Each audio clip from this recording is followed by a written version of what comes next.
guys can see, I'm missing my left eye.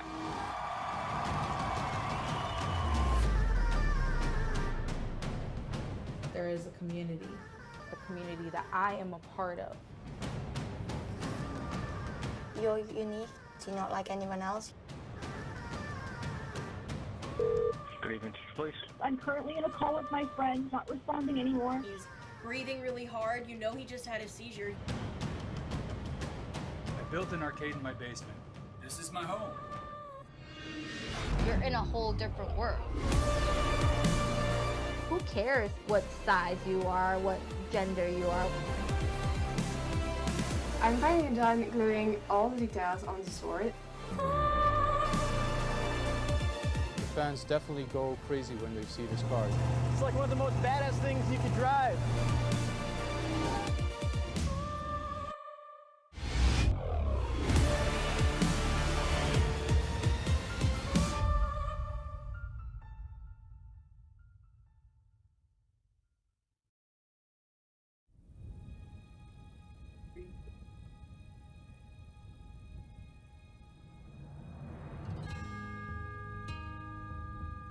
Yeah.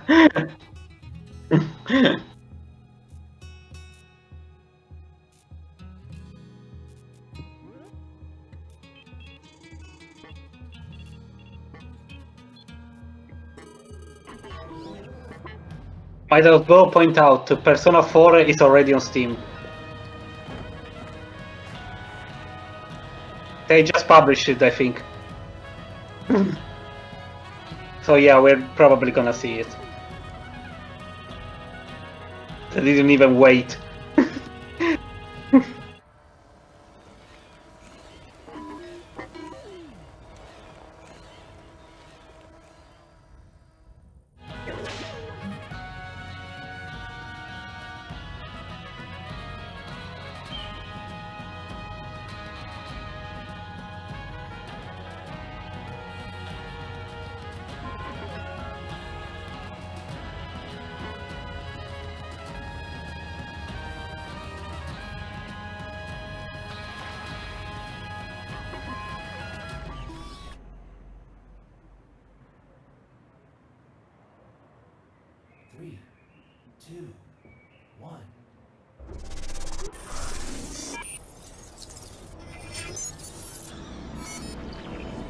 This is the PC Gaming Show. For the next 2 hours, we'll show you new footage and announcements for more than 40 games, including the next game from Dean Hall, the creator of DayZ, the world-exclusive debut of gameplay footage for Evil Genius 2, Ruthless Combat in Mortal Shell, Everspace 2, epic battles in a Total War Saga, Troy, Torchlight 3, what's coming in the next chapter of Elite Dangerous, Mafia Definitive Edition, a look at New World, Amazon's upcoming open-world MMO. Why hello there, PC Gaming Show. This is Greg Miller, just borrowing your broadcast for a moment to say that later on, I'll be dropping in again to reveal one of my favorite franchises that's coming to PC for the first time ever. If you can name this tune, maybe you'll recognize what it is. See you later in the show.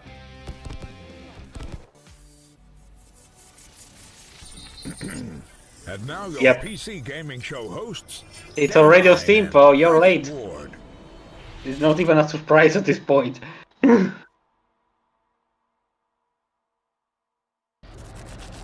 Yeah, I think it is.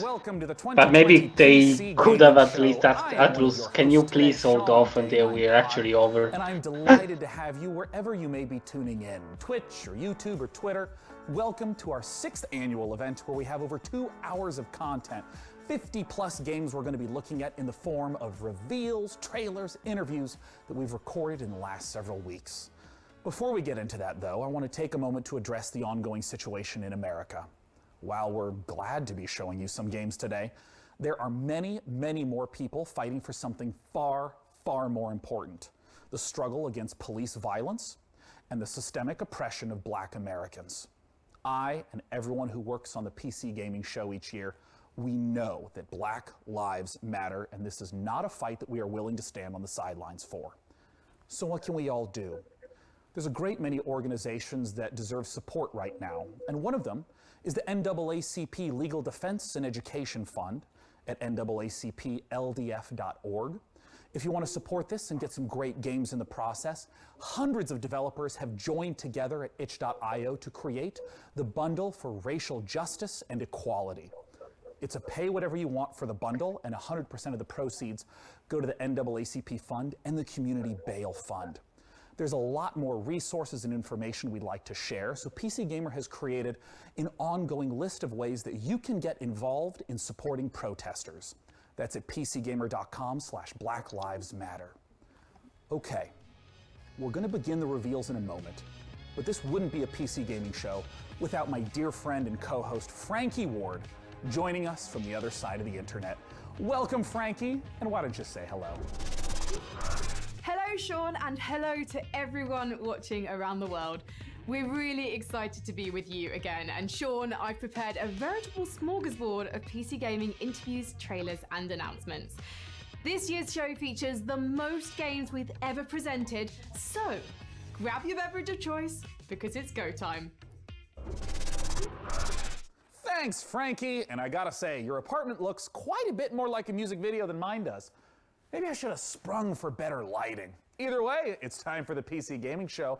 And as I said earlier, 50+ games. We've been talking to the developers, interviewing them for weeks now. And though it looks kind of empty here, I'm not alone. My beautiful assistant and good buddy DevBot. You may have seen him making his way over here. He is awaiting us. So let's go join him and get the show started.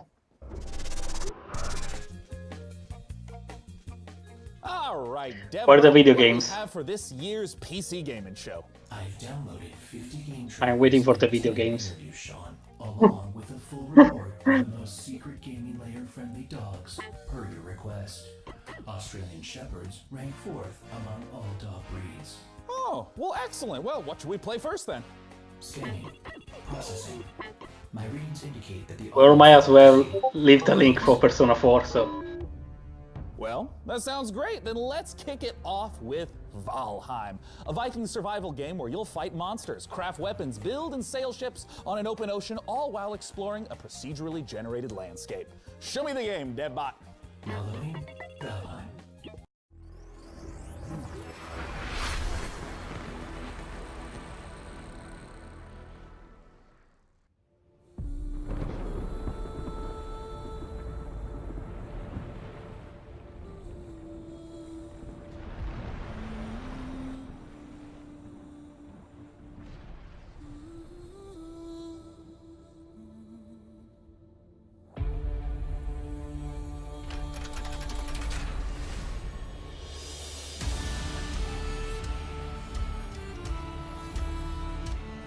Oh.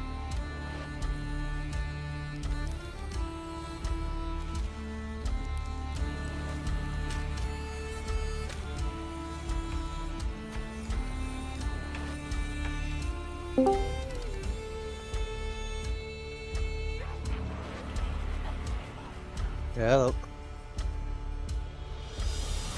Hey. Have I missed much? Good timing then. But yeah, I literally just saw that the Persona 4 Golden's already been released. Yeah, there's basically no point for this show.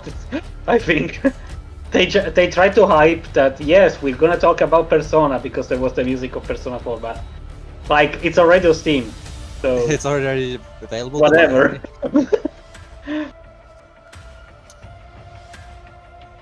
They could surprise us with like announcement of something else too, but yeah. Considering they hyped that up, I doubt it at this point. I think that was the hype. They could have at least asked Atlus to please hold off on releasing it until the show is over, at least. You know how like these fan Steam releases go, they always end up spoiling everything. No, that's what I mean. Like, as I was saying, that they might surprise us with that, but no, the Persona 4 Golden is the first The the next first game one has on been in the yeah, works for well, quite first a one on while PC it's and just about to come out. the first I've been one not following it on the a whole PlayStation time, console. and if a game that features fun, Yeah, I think this is the feature first collection, time. dance Yeah. battles, and bears I mean, a main sounds game like outside your of thing, a then it's time PlayStation to put the console kettle because on we had and spin-off enjoy already. some ooblets.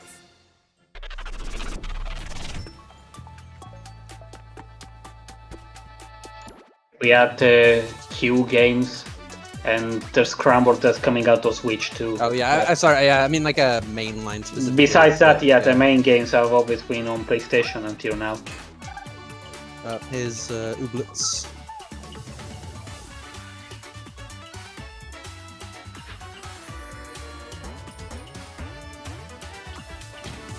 Yeah. This is one that kind of stirred up some controversy with the. It turned out to be an Epic exclusive. Oh, this was the game. Like, okay. Yeah, but like the announcement thing where they said it was going to be an Epic exclusive was kind of. It was like tongue in cheek, like all their other blog posts and stuff. But obviously, when it was combined with the Epic exclusivity, it's like people got pissed off. Sean, I've selected the next game for the PC Gaming Show.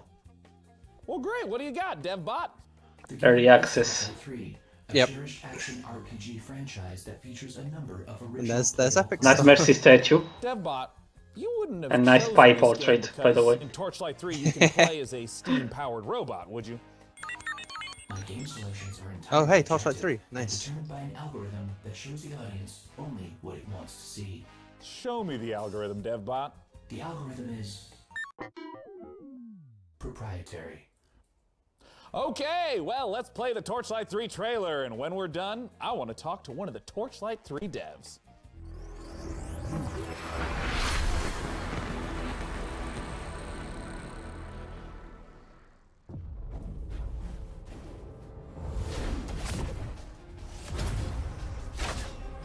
In a world of magic. Yeah, this was originally going to be a free-to-play game. Yeah, then they changed their mind. Yeah. They said, wait a minute, Torchlight is not made to be a free-to-play game. What are we doing? And went back to their roots.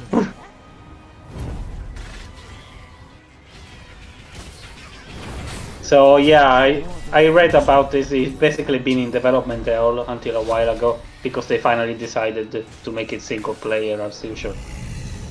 Yeah, because there's some. Or at the very least, a full game, not a free-to-play game. Explore remote, perilous realms. Battle hordes of ancient, powerful enemies. Unite with others. Frontiers, eh? It's almost as if the original name of the game was Torchlight Frontiers. Yeah, and then they went back to Torchlight 3 because Yeah, they scrapped the free-to-play idea. I want to play the class that Oh, just has a train DevBot, following it please, around. Please connect me with one of those developers. You got it, Sean. Joining me today to talk about Torchlight 3 is Max Schaefer. Max, Oh. thanks so much for joining us. Hey, thanks for having me. I'm happy to be here. Now, Max, Torchlight 2's story began with the Alchemist. I didn't expect from it the to be original Torchlight A, in becoming early access corrupted and B, and out evil. already. How does Torchlight 3's story tie into the first two? Well, we're in the same world, obviously. We're about a century later now, though, and the Empire is century? Wow. Yes, the Empire is in decline, and they've gotten a little lazy, a little comfortable, and a new threat looms on the horizon. So once again, the adventurers will have to battle the Netherim and all the evil baddies threatening the world. In terms of the scope and scale of Torchlight 3, how does it compare to the previous editions? Well, we've expanded quite a bit. Now, anyone who's played Torchlight 1 and Torchlight 2 will be comfortable So yeah, with Torchlight the mechanics 3 and how to play it and all. out now But, at early access. we've £23.79, players so make their own probably mark like in the €25, world itself. $30 Like you get a maybe. customized fort that you can decorate, that you can build things in. You can do things that benefit your whole account, and you can Yeah. put things in there that are At least this that one are went useful to as other expected, players. I think. Other players will see I'm your fort assuming. randomly out in the world. I want to ask a little bit about the classes, because if you're an Yakuza action RPG 7 player, doesn't you even may have a release date recognize on anything something else. like a knight or a mage, but in Torchlight 3, we got the Yeah, Torchlight 3 is on Steam already, and Rail it's Master that can €30. summon trains. Ah, so Talk it's to me about €30, not huh. just what some of the classes that players can expect are, but how you even come up with this glorious stuff. Well, I think that we've always wanted to avoid $23.79, going, so like, right lower down than I was Main Street expecting, with our considering how character terrible the classes. We pound try is to do now. something interesting. But at the same time, we wanted you to be able to look at them and get a sense and get a kind of an Yeah, intuitive that's what I was like. sense of what they do. €30, really? And, so Like we've that's applied pretty here. terrible. We've got some really fun characters, like you said, the For fully conversions. robotic, steam-powered robot, and a guy that summons trains. Yeah, But and then we've they also got stopped. some other cool classes too, a sharpshooter and It a didn't dust last very mage. long. And you know, honestly, they all have new twists. Well, and they're all pretty fun to play. In terms of the game world itself, how like specifically do the forts get integrated? Like, what does it mean to stumble across someone else's fort as you're going through the world? Well, Yeah, yeah, I played the first two. Yeah, Torchlight 1 was alright, Torchlight 2 was pretty good. It was just basically the first one, but better. Be someone else's fort. It also came out So with you the, will see some it's like, random person from the world's fort. I can't remember how the release date was compared to Diablo 3, but I know a lot of people basically just played Torchlight 2 instead. Exploring their fort because you can. It's like Diablo not only 3's use launch was a bit things like messy. the Lush Tree, but you can use their enchanting Yeah, Torchlight 2 is table cool. and whatever I wasn't recipes expecting they've them to unlocked go to the early enchant your access own route, items. but I guess So it it's makes really sense for worthwhile for you 3, to go check 'em out. considering it's already pets been were a big available in part like of the earlier beta or Torchlight alpha or games. whatever for What type when it of was called Torchlight pet-based Frontiers. entertainment can we expect? So I guess We it's have technically been in expanded early upon the access pet system. anyway. It does all the things you want. It fights alongside you. It sells, goes and takes your items back to town to sell. But we've introduced kind of a collection mechanic, so you can find pets out in the wild by I do defeating like bosses the class and selection make a whole in stable 3 of from pets what I that you, of saw. course, keep in Because your again, there's fort. like one class that Now, literally Max, has I this know like that the train, Torchlight little train series has following you enormous around, and you fan make base. tracks and For stuff. those who are looking to get their hands on Torchlight 3, where can they go and when can they play it? Well, I'm very, very happy to announce that we are available on Steam right now in early access for $29.99. Go check it out. It's available right this minute. This is the best kind of answer in the PC gaming show. You can get it now. Once again, Max Schaefer It from already the Torchlight said now. 3 team. Thank you so much for joining us. Once again, go to Steam right now to get your hands on the early access version of Torchlight 3. We're just getting started here on the PC gaming show. Let's take a look at what's coming up next. Yeah, so looking at the announcements thing for Torchlight 3, it looks like this didn't leak early, so unlike Persona 4 Golden. Dean Hall, Blanco's Block Party, the first reveal of Sound Mind, and more. Back to you, Sean. Yeah, is there... Back to you, Sean. Yeah, it's like, is there actually Having a great time. I know Is actually I a time am, and I know frame you for like wanna how long tell this me is? how much fun you're having, but don't shout. Yeah, I didn't Walls see are very anything. thick in here. I can see you though if you use the PC Gaming Show hashtag on Twitter or Facebook or the PC sounds Gamer about forums right. or I'm a scared. Ouija board or a Messenger Falcon, whatever is your desired form of 2 communication. hours. I'm sure What are you've they seen doing? many of those What are they comments doing live in the live reactions? They were glitching Yeah, out. this always ends well, huh? that our merry It's also moderators looking a might bit just broken. select to be on the show. It's already gone. For our next segment, it's time to head on over. So yeah, this is supposed to be 2 hours. Oh boy. Elite Dangerous, the space simulation MMO from Frontier, has continued to evolve over the past 5 years. Set in a one-to-one recreation of our actual Milky Way galaxy. So they are players curated, forge so their own no path, dodgy build stuff and coming up break when they show alliances, that. Trade, fight, and earn the rank of Elite. Join us as we journey into the next era of Elite Dangerous, set to take a giant leap once more.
Joining me to talk about the next chapter of Elite Dangerous is Piers Jackson from Frontier Developments. Thanks so much for joining us, Piers. Oh, you're welcome. It's good to be here.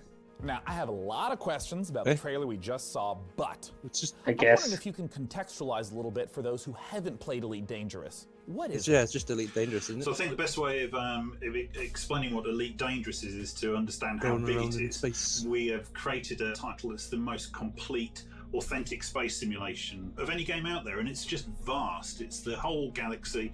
You can explore it. You can take your own path. You can be a pilot, a trader, a bounty hunter. You can do what you want. You can go where you want, and you can do your own thing. And it's that sort of freedom and the ability for people to tell their own story that I think makes Elite what it actually is. Now, in all the streams that I've been following for Elite Dangerous, there's a lot of gameplay that happens in ships. There's a lot of focus on the economy and trading. In this trailer, though, we saw feet on the ground, which immediately makes me ask, what is it that we should expect? What should we glean from the trailer? Oh, I think you've hit the nail on the head. Ultimately, the big new feature that we're looking to release here is the fact that you can now, for the very first time, set foot on our planets. We've created the last edition, really, in terms of going from space all the way down to the planet's surface. So now you can set foot, you can explore, you can interact with the environment. And we've taken the mission-based gameplay and the idea of forging your own path and creating your own experience that the space game has, and we've transposed that right down onto the planet. For the first time, you'll be able to access a whole pile of new planets, all ones with tenuous atmospheres, and obviously you're going to be able to play this in multiplayer, so you'll be able to join up with your friends. You can experience the game from the ship, from an SRV, and finally from on foot. In what way will this ground, walking on the planet component transform the existing aspects of Elite Dangerous? I think it gives people a new set of experiences to have. We link all the way from ground to the buggies, the SRVs, all the way up to the spaceships, so that it becomes a holistic event. The design actually encapsulates the whole experience.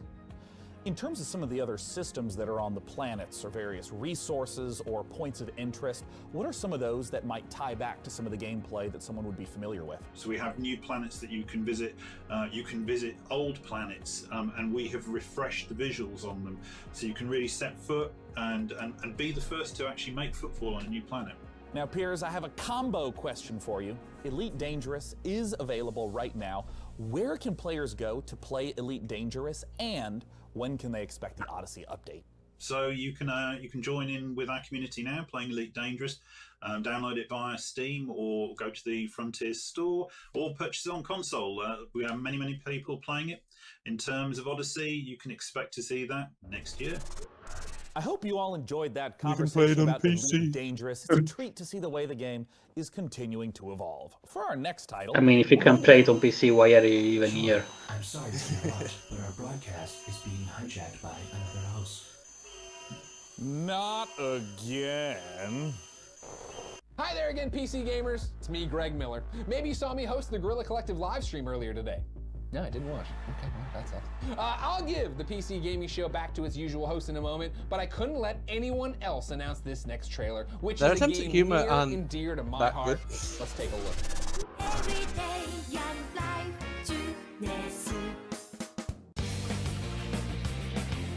Persona 4 time.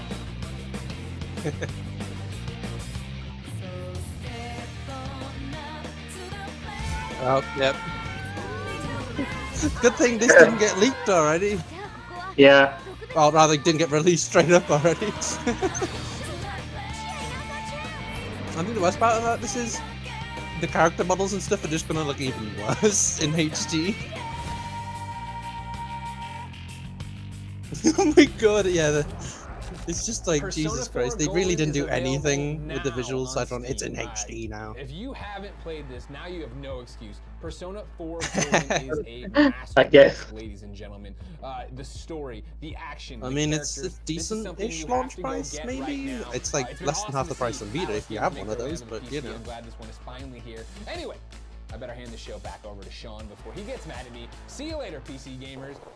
Well, that was weird. I thought this live stream was supposed to be secure. I'm analyzing the security breach now, Sean. I'm not sure what could have happened. Seriously, the first two choices they went with were original Catherine and Persona 4 Golden. Let's head on over to Really? It's still just the most confusing part about all this. Our next trailer reveals an all-new psychological horror game coming to PC, PlayStation 5, and Xbox Series X early next year. I wonder who's the per person has to actually be in costume. Your expectations as it ushers you through the deepest corners of your psyche. It sounds like every night before I go to sleep, honestly. Minecraft The game also features a chilling original soundtrack by The Living Tombstone. Courtesy of indie outfit We Create Stuff and publisher Modus Games, let's take a look at In Sound Mind.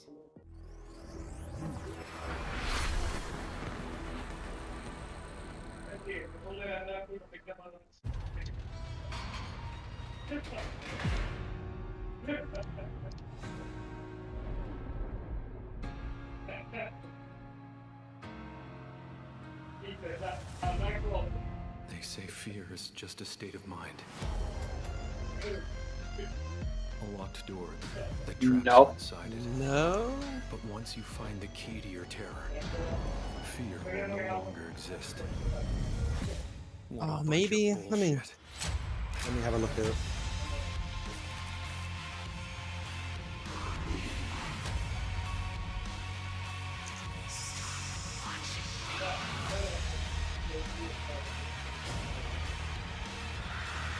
Oh yeah, no, I have seen a little bit of Nightmare House 2. It's a Half-Life 2 mod. Like a horror themed one. I think it had co-op. If it's the one I'm thinking of.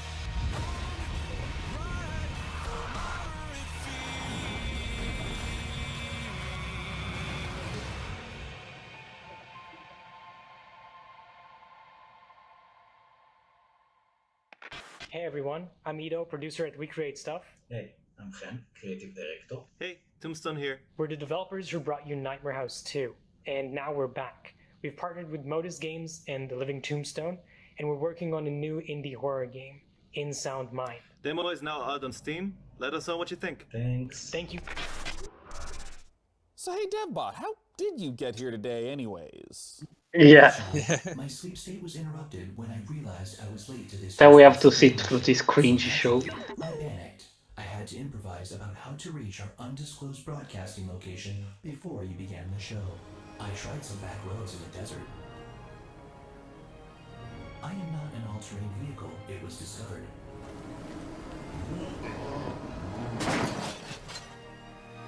I tried to hitchhike.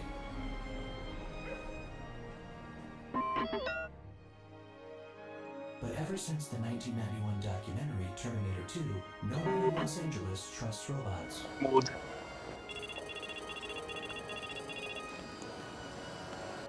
At that point, I was already right outside our secret location. Cool. Hey, let's take a look at our next trailer. Airborne Kingdom, loading.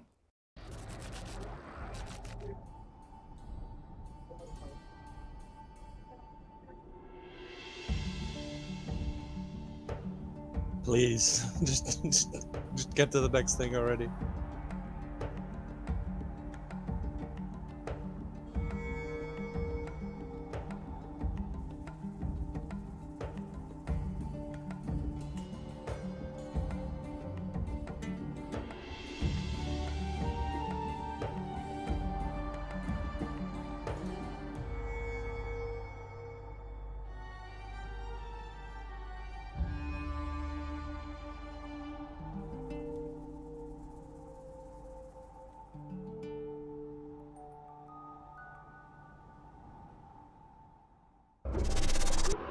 Surprised to know that I enjoy real-time strategy games, and that's why I'm excited for our next trailer. It's Dwarfheim, a cooperative RTS, where up to 3 players can split up the work of building, mining, and fighting, working together to build defenses, machinery, and traps, train armies to fend off deadly trolls, and rival clans. The Dwarfheim demo is live right now on Steam. Let's see what the game is all about.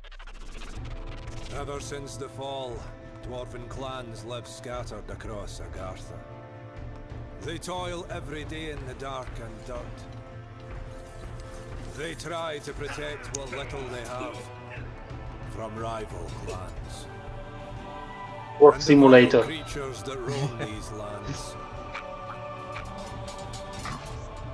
Your clan needs you now, chieftains, to lead your people. Choose your classes, guide your builders and miners to expand your kingdom. Or take up arms with your warriors to protect our town halls and conquer your enemies. Bring us to victory! Bring us to Dwarfheim! Dwarf of Empire.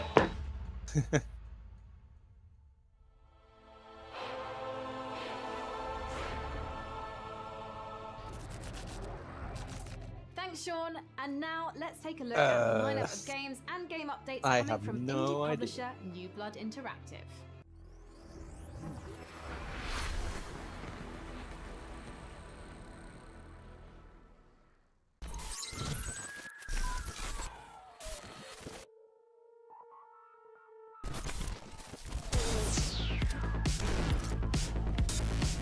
I think my stream's a little bit behind.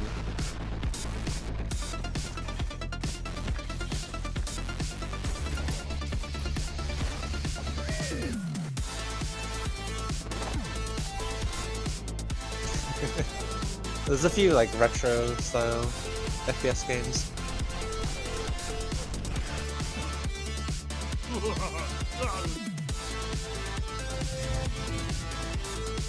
Now with mod support. Yeah, I was gonna say disc's been out for a little bit now, I think.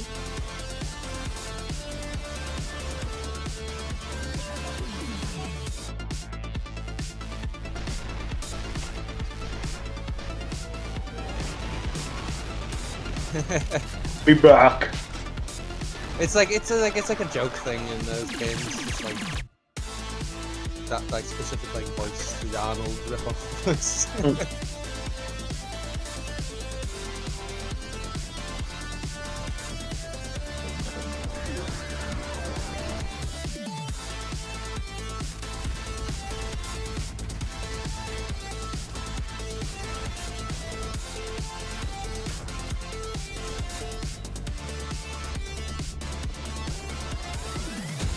I'm pretty sure that game they keep cutting to is called Mortis. The one with like the Mortis. I hadn't seen anything about those games in a little bit. Yeah. They're working on 3. Oh, Faith. It was Faith, the one I was thinking of. Never mind. Getting mixed up. That's quite a lineup from New Blood, and with us now is the New Blood CEO, Dave Oshry, to talk about it. Dave, money. What the hell was that all about? Yeah, so we got a lot going on, right? I mean, some guys come out here, they show like some cinematic trailer and then tell you it's coming out in a year. We got 6 games and you can play all of them right now. We couldn't afford to do a cinematic trailer if we wanted to, right? So And yeah, Mortis. Dust, now with mods, check them out at He has the t-shirt. dustmods.com. There's all kinds of crazy a Medieval, now with RTX, DLSS 2.0 is coming. Yeah, they're definitely going the Devolver route of things. Unfortunate Spaceman is now completely It's free probably to play. the best Why route not? for Check studios that like one this, out. 16 to be player honest. co-op. It's crazy. It's like the Thing in space. Faith, of course. If you don't know about Faith, now you know. Ultra Kill, our new retro shooter with style. If you like games like Devil May Cry and Quake, that's what that's about. And then of course Gloomwood. If you like games like Thief, Faith was the System one I kept Shock, getting mixed up with. Resident Evil, then I think Gloomwood Mortis. is definitely The same dev, I think. definitely the game for you. Where can we go to learn more? So you can check out Dusk at notfortnite.com, a Medieval at I can't believe it's not Hexen.com, Maximum Action at shootyboom.com. Unfortunately, Okay, this is genius. This guy's already. deaderspace.com. Okay, this guy is my favorite developer. It's definitely the best way to get things going, because like you know there's gonna be like a billion comments on this now. Everybody Quake. That's all we got. 6 games. You can play them all right now. We love you. And we hate money. Thanks, Dear Dave. Lord. Let's see what Frankie has for us next. Thank you, Sean. Now tell me, PC gamers, have you ever wanted to rewrite history? Not your browser history, that's easy and absolutely vital, but how about something grander, like discovering America, mastering flight, or inventing the computer a couple of hundred years earlier? Humankind is an upcoming historical strategy game where you'll be combining up to 60 different cultures to create a civilization that's as unique as you are. And as with all of their previous titles, Amplitude is asking the community to participate in the development of Humankind to help make it the best game that it can be. Let's see Civilization, how they're you inviting say? PC gamers to help build this Yep. worldly game. Early access.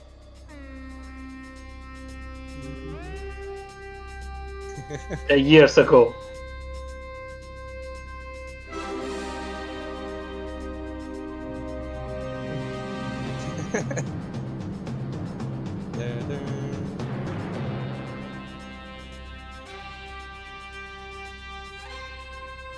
Now we are ready to level up.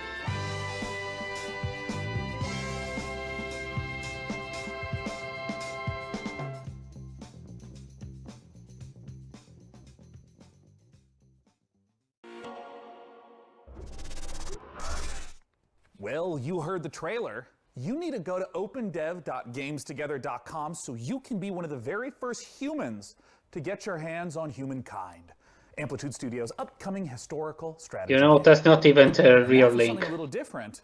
Why don't you join me in my chambers? Come on. Come on. He says one link at the graphics show another. Okay then. PC gaming modders have arguably had the biggest impact. My next guest is Dean Hall, a designer who started out as a modder and eventually helped lay the foundation for two of the most popular genres. I switched to the Twitch stream because like the YouTube ones, Let's like, take a look quite at the a bit next game behind from it seemed Rocketworks like. revealed here on the PC Gaming Show. Me anyway. It's Icarus. Yeah, I'm a little bit into that now. It's like tiny bit. Like when I switched to the Twitch one, it was like it's a good like 15-20 seconds ahead.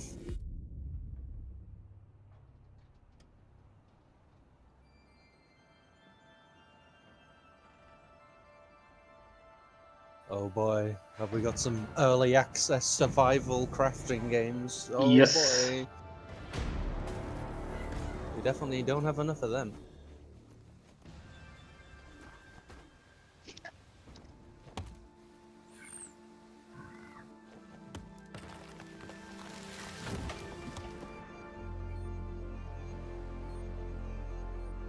Oh look, it's Minecraft.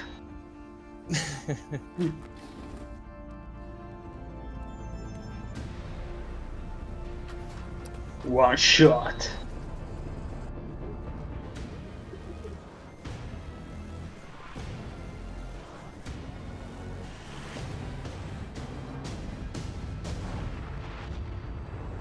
It's got a different name. Alright, screw this planet, I guess. Tear stuff down.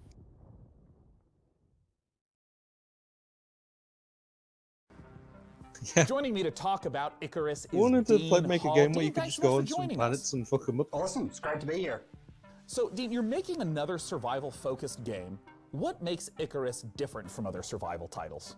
Well, I think if you think about your first hour in DayZ, your first hour in Minecraft, really what we're trying to do is capture that and then basically build a game Minecraft. and do that over a long period of time, and you can progress through the survival experience.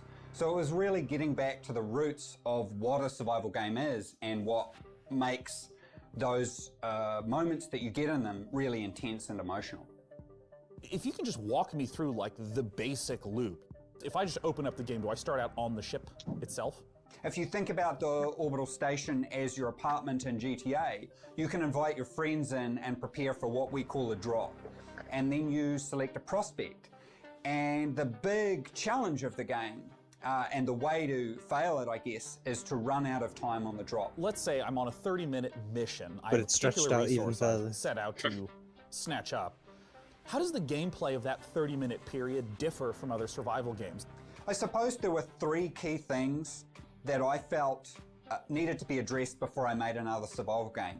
The first was the ability to scale. By breaking your experience over months and years into sessions, that allowed us to address scale. So you still can do all the things that you do in a normal survival game, building bridges, roads, all those kinds of things. But you're doing it with a medium-term focus. The second was pacing and clear direction, which is helped very much by the structure that we're putting around the session. And the last one is really focusing in on those core survival mechanics, which I really feel is the whole reason that survival as a genre connects so emotionally with players. I guess I was a little surprised to hear that there are 20-minute drops as well as multi-day drops. What are the sort of time ranges we're looking at? Are there different like categories and tiers of drop length? Yeah, so it really depends on your level as you progress through the game. So early on, we're really just introducing you to more safe environments. So say a daytime drop that only lasts 20 minutes. You're only going to be facing the game during the day. As you progress on, you can take on and get access to prospects that have much longer drop windows, but that means you're getting a cycle of day-night. And night, particularly for most of our biomes, is definitely the most dangerous. I want to ask a little bit about what failure means in Icarus. I mean, in the trailer there was someone that fell down and you just ominously talked about the dangers of being left behind on the planet. What happens if you don't make it back to the ship in time, die on the planet? What happens? If you think about DayZ, when you get shot, it's a very binary event that happens and there's nothing you can do, it's just over. And there's a certain charm to that. Everything's gone. Yeah, there's a certain charm to that. But I think if we look about... charm. I like your use of the word charm there, for sure, yeah. Yeah, like, there definitely is. But I think with Icarus, we've chosen one failure state. If you run out of time on your drop, that character and all its equipment is gone. Yeah. So we wanted to make that terrifying. And that's why our tagline is, there are worse fates than death. So it's getting left behind. If you miss your rendezvous window with the orbital station, then that's it. Everything that you've deployed on there, your character and all that progression of that character and all that equipment is just gone. And that's our one failure state. If you run out of oxygen, someone can come and revive you. If you get attacked by this particular animal and damaged, someone can heal you. But if you run out of time, it's over. I'm curious, I mean, there's so many elements. There's so much ambition. I know there's a lot of PC gamers that maybe feel like you abandoned DayZ, other projects. What if you die in game world, you die in real life. You're committed to Icarus. Well, I think a big thing for me is you know, Bohemia was an existing company, and I definitely felt like I was pulling them in a direction that was hard for them to go, and they probably felt like they were pulling me in a direction that I didn't want to go. And it's really been a bit of a struggle for me to develop and not only the studio, but myself as well. There was a whole bunch of things I had to learn. I had to learn many of those things through failure. The solution there was to make sure it wasn't just a Dean Hall game, but it was a game built by incredibly skilled people. And we managed to assemble, I think, definitely one of the best teams I've ever worked with. An exceptional concept team through to a technical and production team as well. Well, I know there's a ton of people that are interested in my very next question, my favorite question. When can people get the opportunity to play Icarus?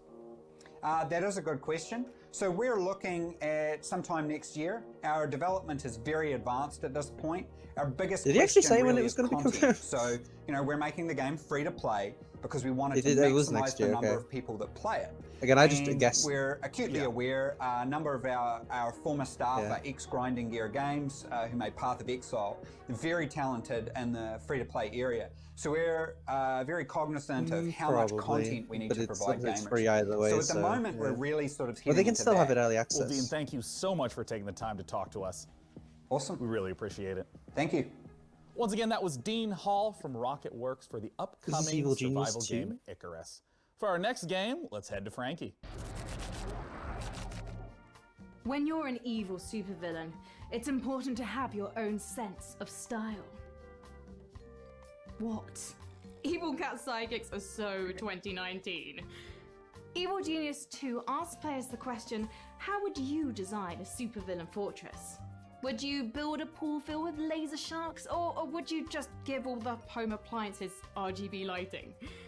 Here's the world-exclusive first gameplay footage of Evil Genius 2, World Domination.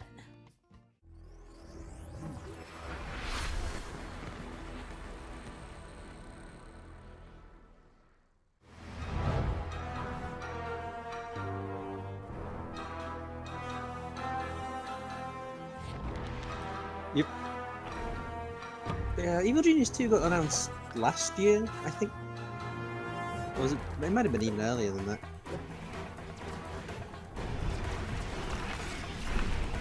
In early access. Yeah, at the bottom it says that, yeah, so in theory it's probably not getting any release yet.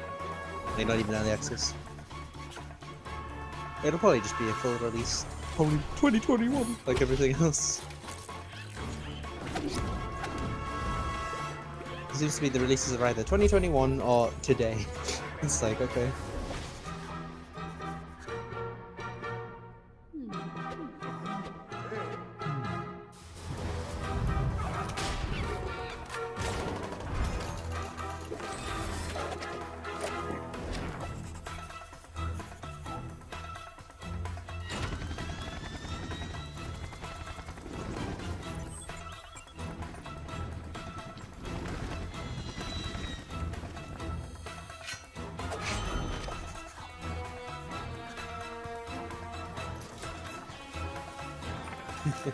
Yeah. Oh, hey, it's actually this year.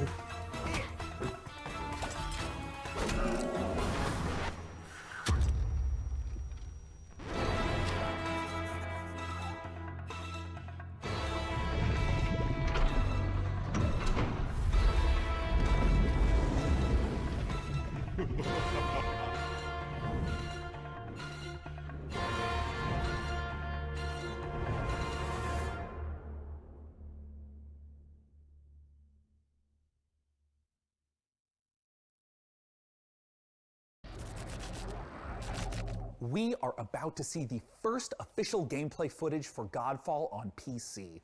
But I only Games quickly is gonna give flash us that a gearbox guided are tour involved. of the battle for Aperion, and keen observers will notice that this is running in Unreal Engine 5.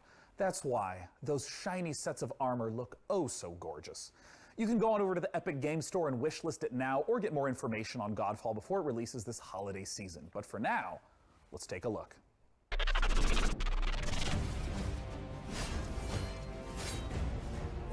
Okay, so Godfall again. I guess my stream's actually quite far ahead now. That's kind of funny. I went from Hello, being really far my behind name is to really Keith far Lee, ahead. and I am the game director for Godfall. On behalf of Counterplay Games, we are very excited to share gameplay with you today and to offer you a glimpse into the mystical world of Godfall. Please enjoy.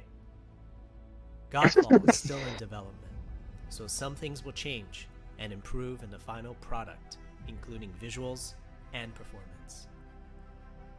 Godfall is set in a brand new high fantasy universe filled with heroic knights, arcane magic, and forbidden realms. The world is split up into the elemental realms of earth, water. Yeah, the quality of the videos. You play Yeah. a Warrior Knight, a god. Oh my god, don't worry. You'll get further on, it'll look even worse. Legendary armor sets that transform you No. into What I mean is, like, unstoppable further on, masters it actually melee starts combat. looking a little bit worse As you than it already adventure did. through the realms, you'll get to tear through Yeah, enemies, exactly. Yeah, the more it moves, the worse it gets. Throughout But your no, but journey, it just keeps getting you'll find worse. It's ancient like valor plates lost in time. this video is each with their really, own characteristics really bad compared to and everything long else. history.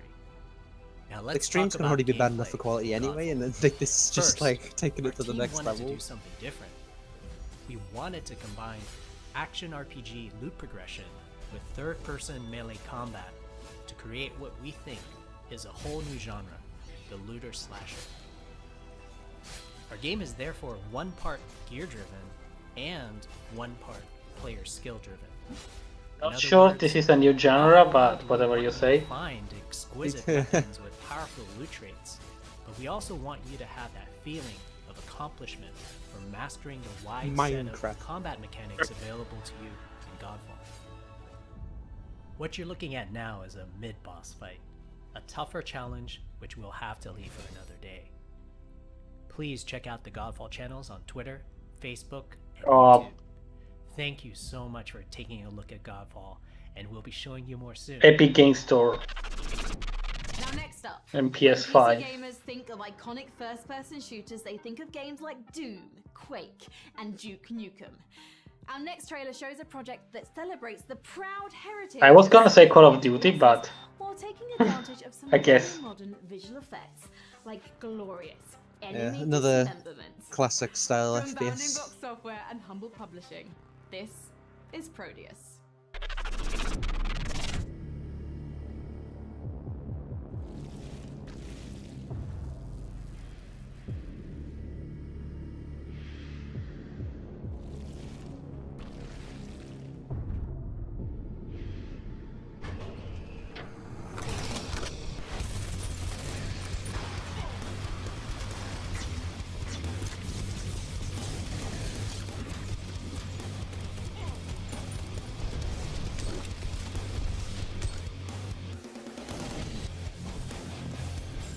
Oh hey, I remember seeing this briefly. I think it's another Humble game. Yeah. I know I'm slightly ahead anyway, but yeah, I'm just gonna say everything to be confusing.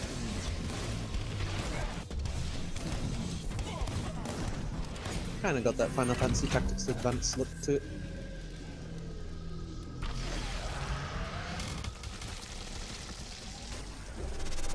Oh, this looks interesting. Yeah, it was one of the, like a bunch of games Humble showed off like earlier in the year.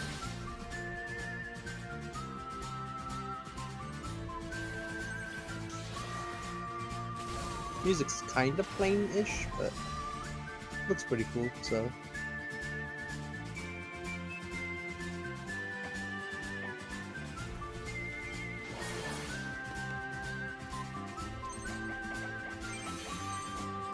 Art style looks familiar. I wonder who made this. Yeah, I'm not sure who the artist is.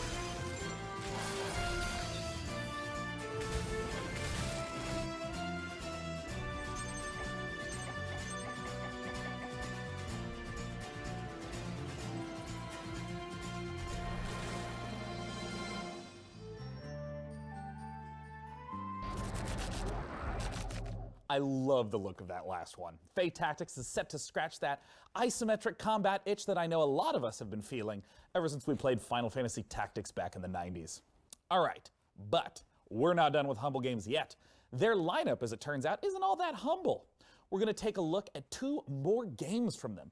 Project Wingman, a jet fighter game featuring RPG elements and VR support. And rounding things out is Carto from Sunhead Games, a gorgeous top-down puzzler. Let's take a look.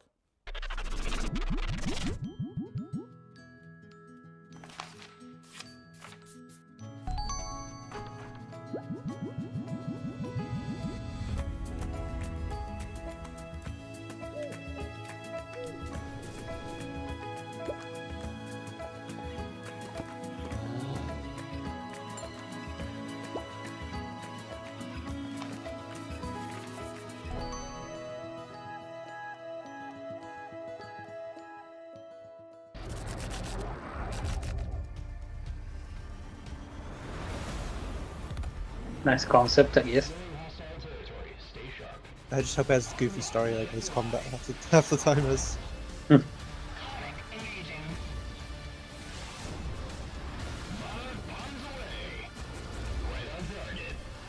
Another kidding. Is it gonna be Atlas again or somebody else? Good work, Hitman team. Return to base.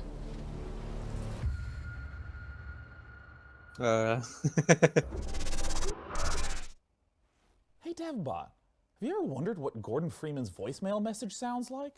Sean, that is an intriguing inquiry. However, something is wrong. I'm receiving an external transmission. Why does this keep happening, Devbot? What's with the security? Have you upgraded to Service Pack 2 yet? The transmission is coming from a powerful space satellite. Which is Twitch as well, because I was tired of being far behind. PC Gaming Show, it is I, your supreme leader, Yeah. Kane. Yeah. I am commandeering this broadcast. I'll drop it in the chat. We must One capture moment. the GDI base marked at these coordinates. This is a strategically significant I'm just kidding. Just kidding. It's Yes. me, Joe.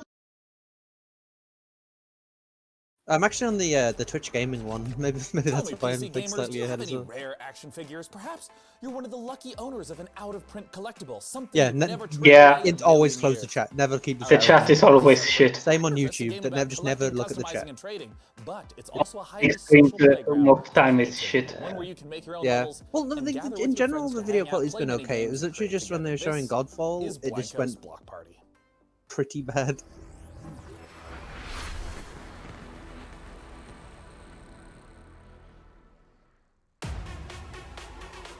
Legend tells of a place where everyone comes It actually together. looks better on Twitch than on YouTube. Yeah, It does it that. still does look better at least.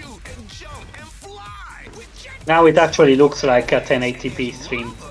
Yeah, no, again, this was all looking fine, but when you were saying the Godfall video looked bad, it still looked bad on Twitch. You can create your own worlds and have your own adventures where you are in charge. Where you can make your very own games with your very own rules. And all your friends can come and play. Like this one here. Just added the Twitch chat. It's just distracting.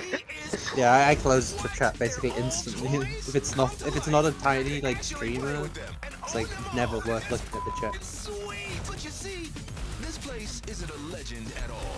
It's a party. Okay, that did not fit with the trailer. Here to bring us the inside look at Blanco's Block Party is Jamie Jackson from Mythical. Jamie, thanks so much for joining us today. Hey man, thanks for having me. I would love if you could just address what is Blancos.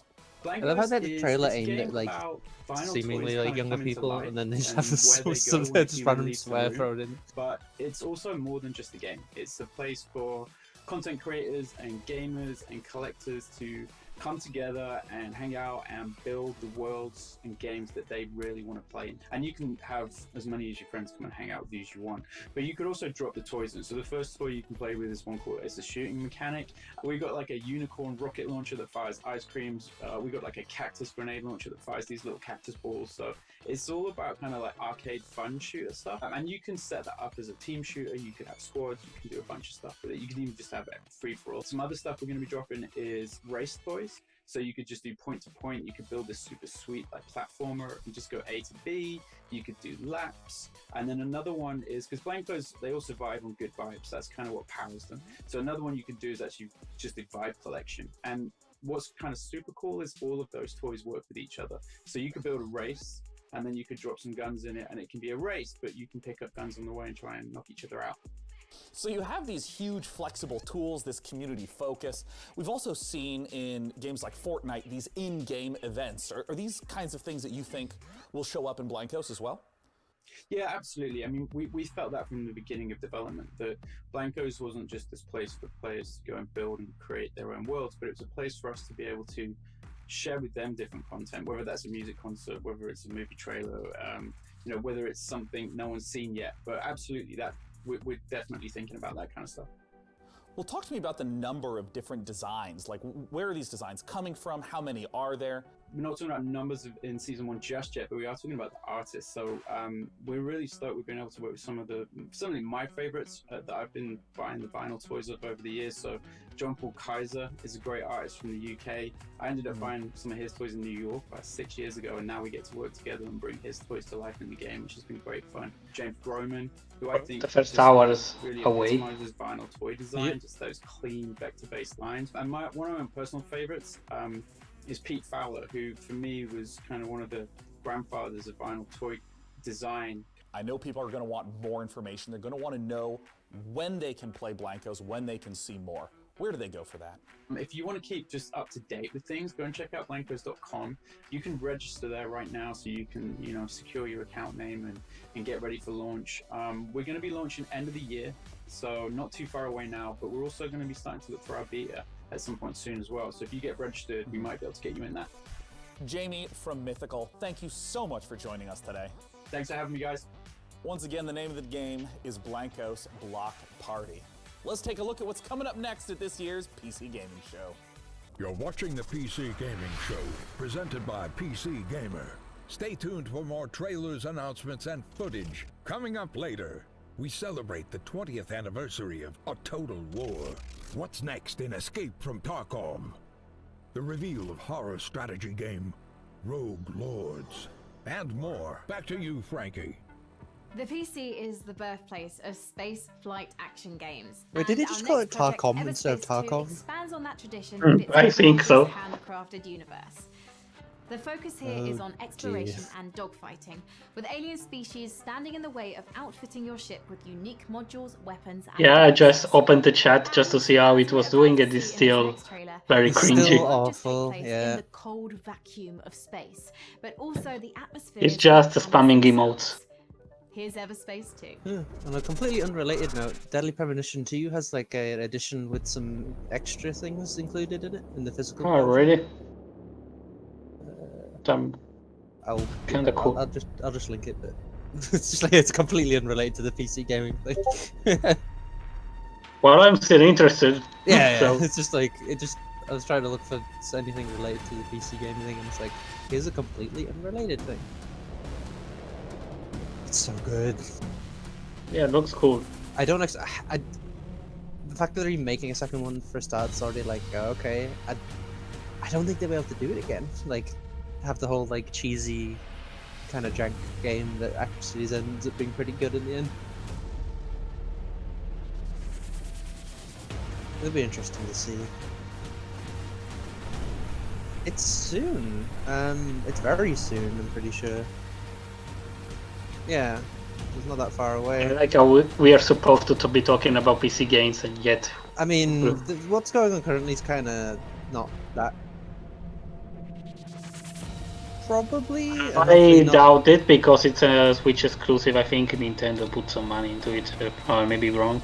I don't know. I don't think it's a coincidence that it's a Switch exclusive. It could come out on PC, though. Like it still have a chance at PC, but yeah, it might be a while off.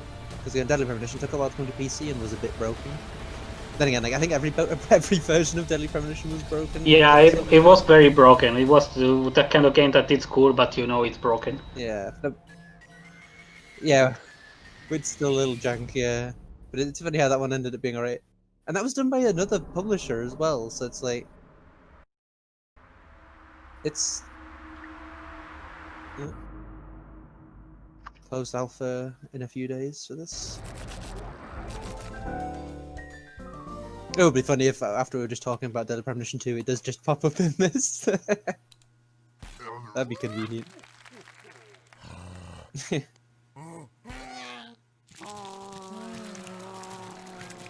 Okay, what are you serious?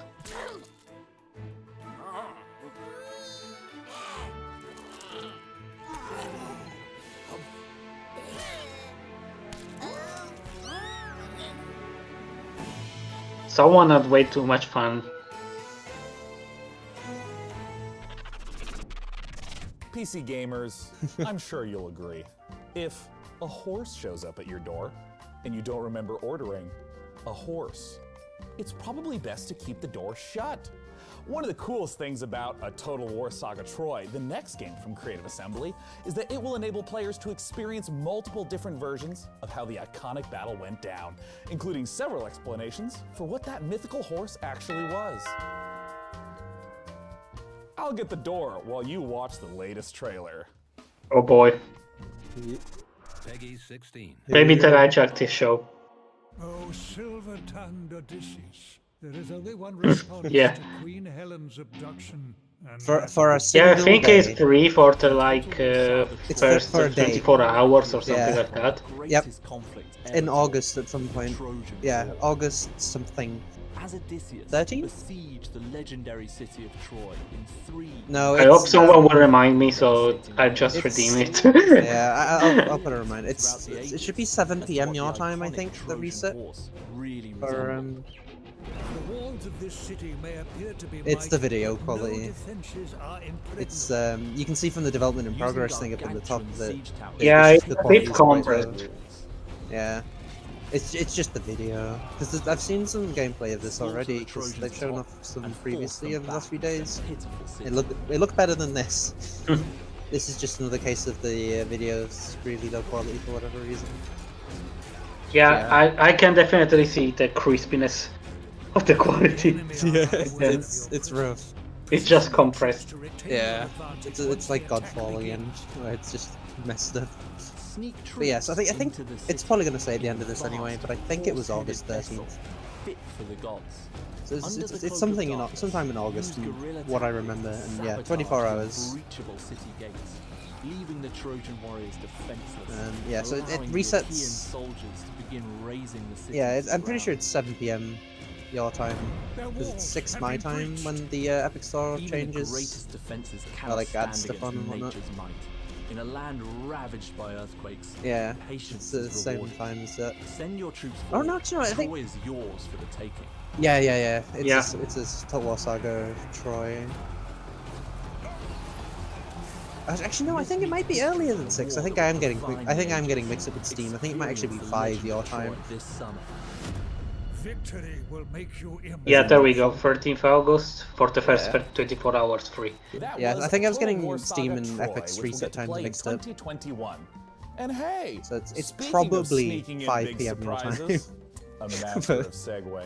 Oh, This year we've teamed 24 up hours, with yeah, Intel so to build a it- legendary it's not custom some computer weird time where they inspired do by it, art, so- weaponry, and the artifacts found in the game. DevBot. I understand you know your way around a computer, right? Still a I few wonder weeks. if there's either any gamer who actually buys game on Epic Tell our Store. audience a little bit more. I think everyone just got free stuff at this point.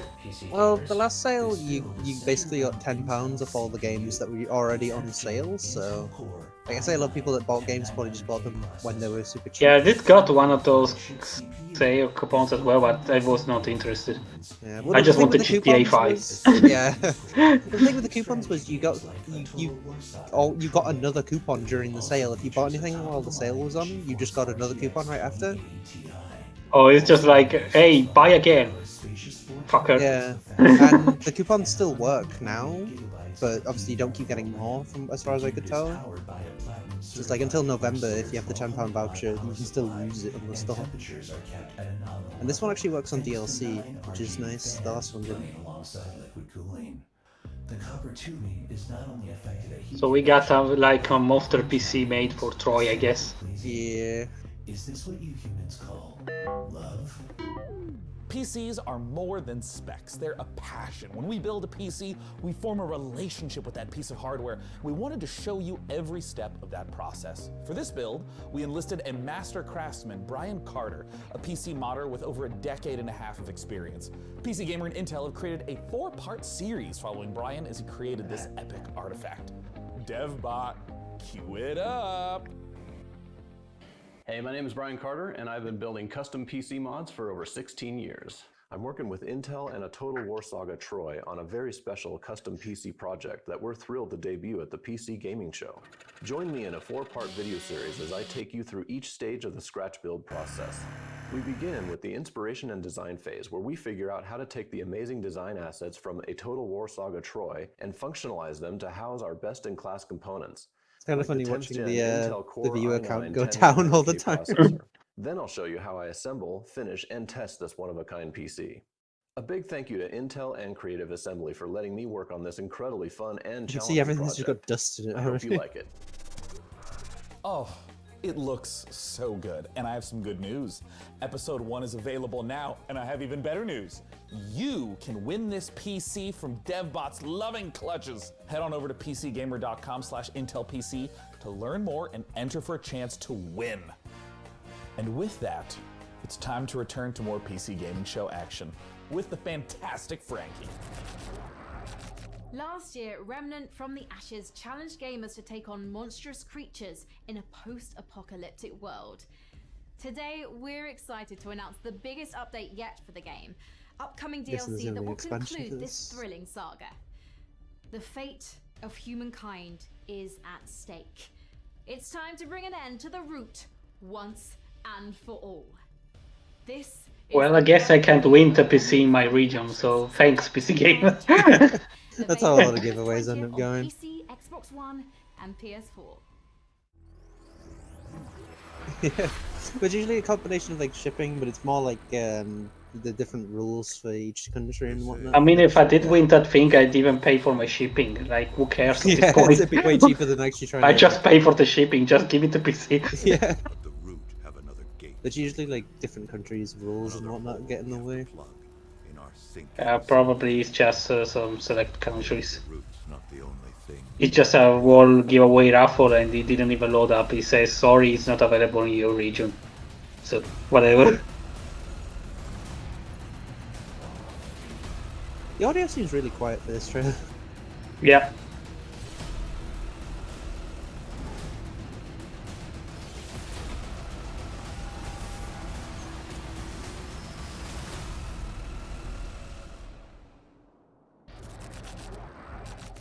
The new Remnant from the Ashes content looks fantastic. And you know what else is fantastic? Remnant from the Ashes always looked kind of cool, but it definitely looked like a game where you needed friends really to get the best as much out as of it. hearing what's inside your mind. So please use hashtag PC Gaming Show on whatever your platform of preference may be, and you just might have your comment show up live on the show. Now for our next title, we have to look at classic remasters. I just saw him spit. Capcom has been updating the original Resident He Evil spat on the games, chest. and in the same vein, 2K is now updating Mafia. The original Mafia trilogy is getting a full definitive edition remaster, with the original game, the 2002 Mafia, getting a full ground-up remake with 4K support. We got a brand new trailer for you, so let's take a look at Lost Heaven 2 decades later. Hey, Tommy. Detective Norman. How long you been in town? 3 years. Is it just me or is the audio actually out of sync now slightly as well?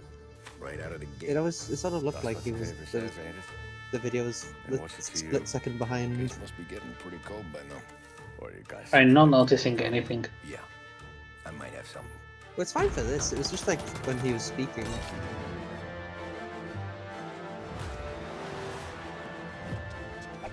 Video looks a bit weird for this one too, though.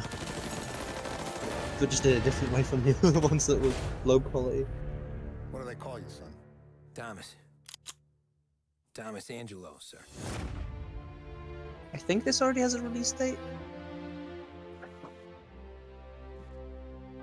Sounds about right.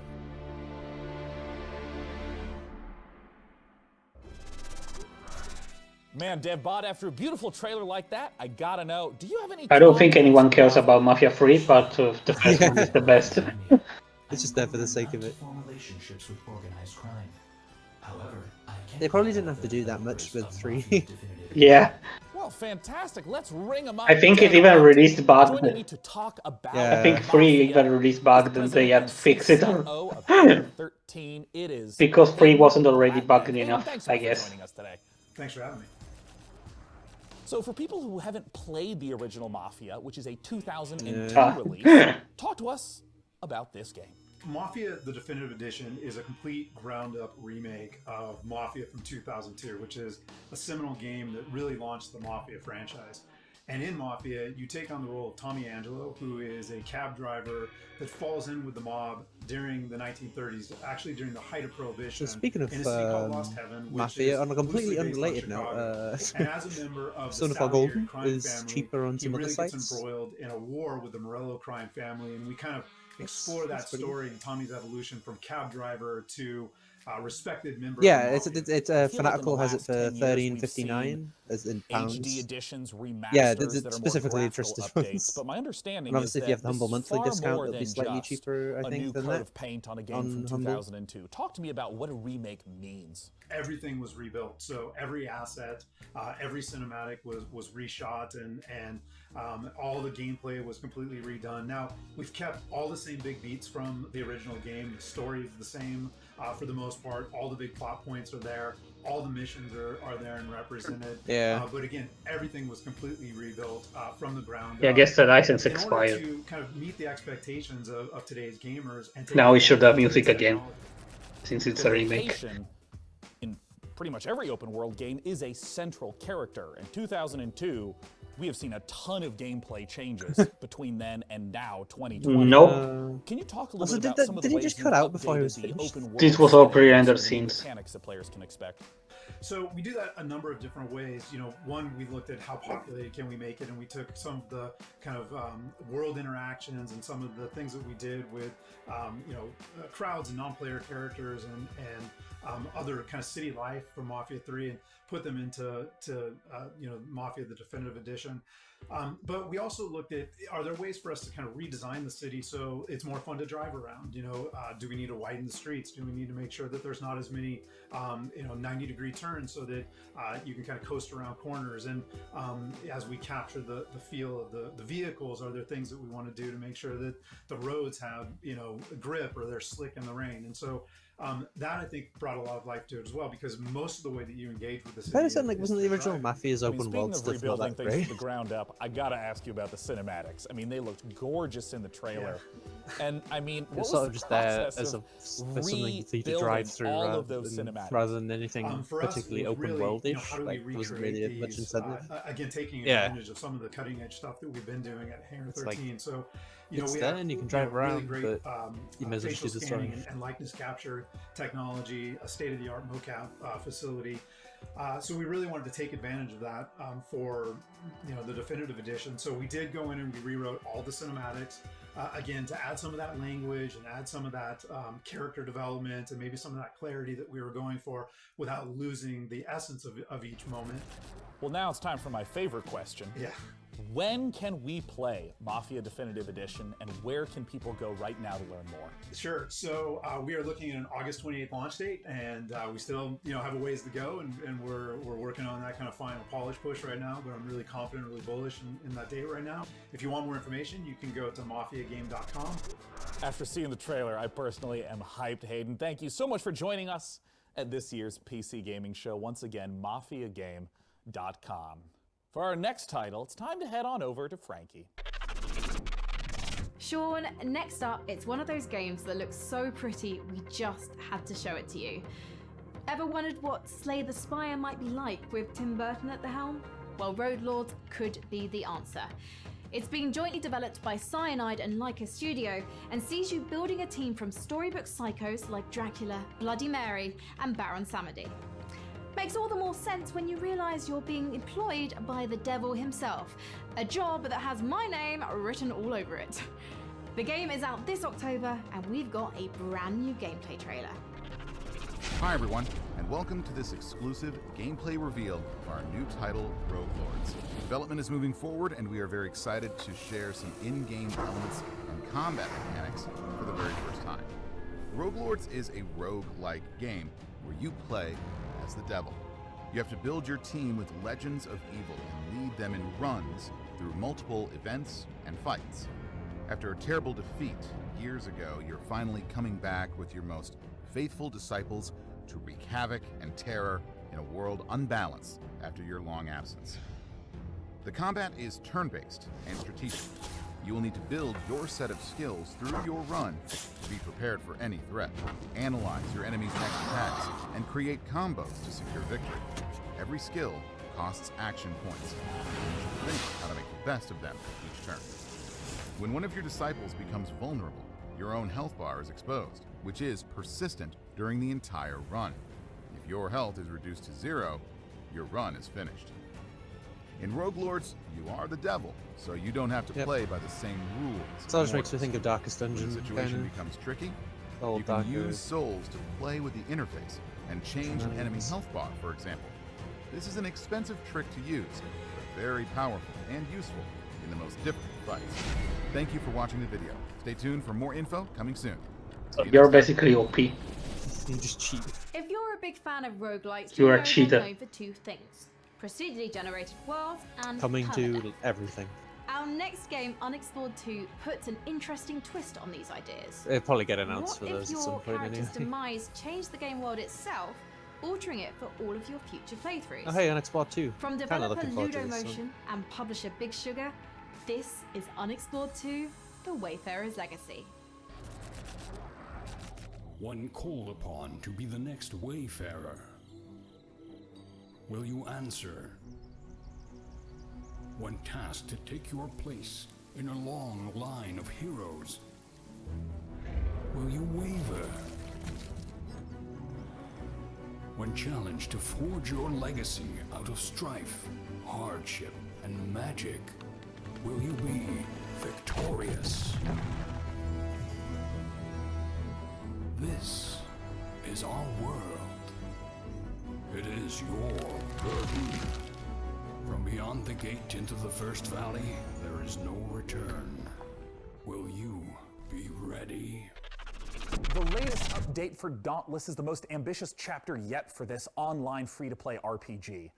In Call of the Void, players unravel a mystery surrounding an ancient civilization, culminating in a showdown with a new otherworldly behemoth. This is already out. And as a nice little bonus, if you go to playdauntless.com right now and use the code PCGamingShow2020, you can get some free in-game rewards. Nice. Let's take a closer look at this update that's available now in Dauntless. This is Call of the Void.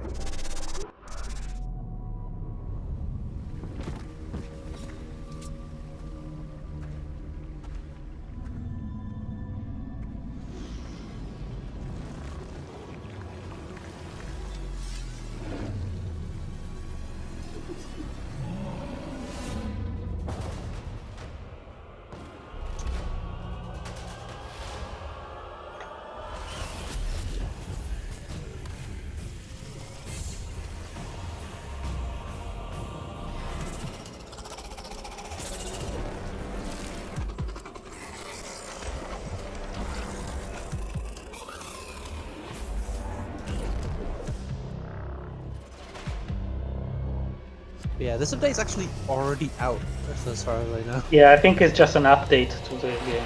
Yeah, no, but I mean, like, it came out like a few days ago, from what I remember. So, like, and this trailer's already been available too. Ah, okay then. I guess they're basically just using this as an advertisement for it. PC Gaming Show. But it's actually Here's not what's like around new the info corner. or anything. Take a closer look at Blightbound, the new action Dauntless RPG is okay. from Devolver. A special collection of exciting independent games coming to PC. Back to you, Frankie. There aren't many games about being in nature, which is why Among Trees caught my eye. Devolver. In this first-person survival sandbox, Oh, you hey, I get saw to explore Crytail. a colourful, breathing world that's full to the brim with life. Just don't go wandering around like Snow White. Wild, deadly beasts share this painted world with you, and you'll want to move carefully to avoid their bitey bits. Produced by a 3-person team out of Sweden, this project demonstrates the creative power of independent creators on PC.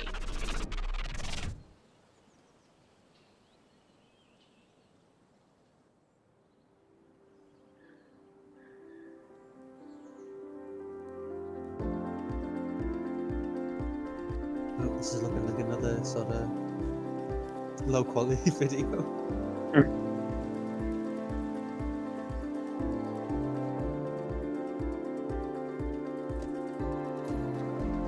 I wonder if this is going to be early access too.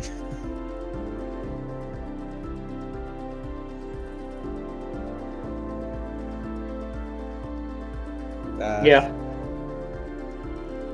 It does sort of have a similar style. I don't mind this sort of style, really. It looks nice.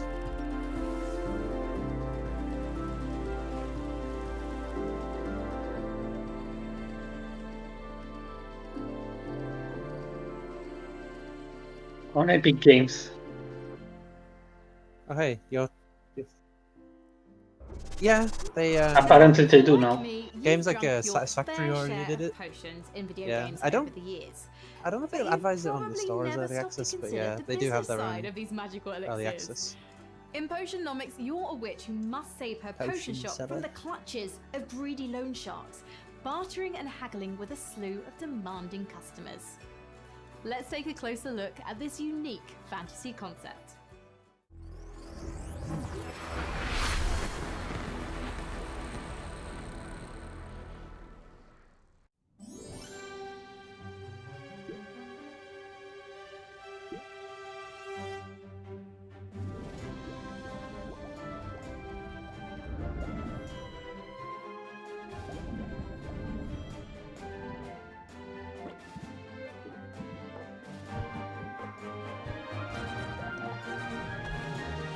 Oh, so this is. I think XSeed have 2 games that are getting announced during this stream.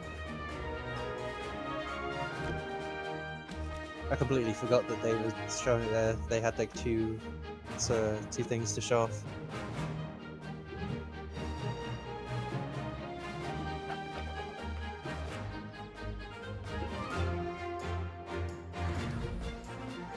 Looks kind of chill. Yeah. Shame about no voice acting, but I don't expect it from a lot of indie stuff anyway, so it's not that big of a deal. I'm down for more Shopping games like simulator. this. Well, you're selling stuff though.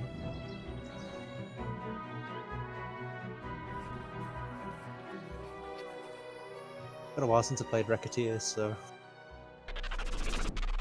We spend a lot of time in video games fixated on Is it gonna finding the have any best, sort of the release most date? powerful gear. But in our next game, Mortal Shell, things are a little different.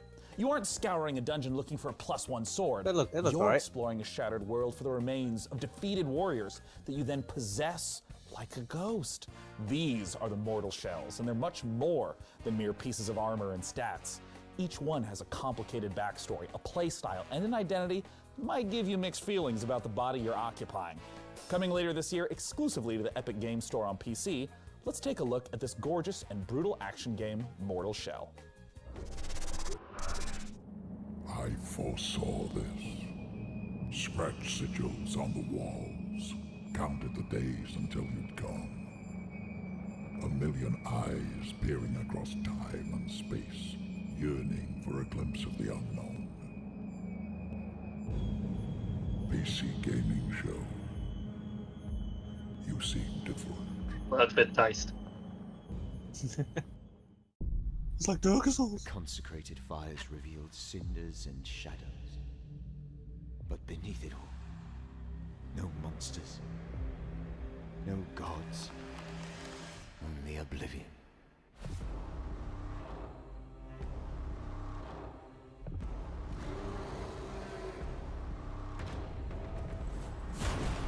The Elder Scrolls 4.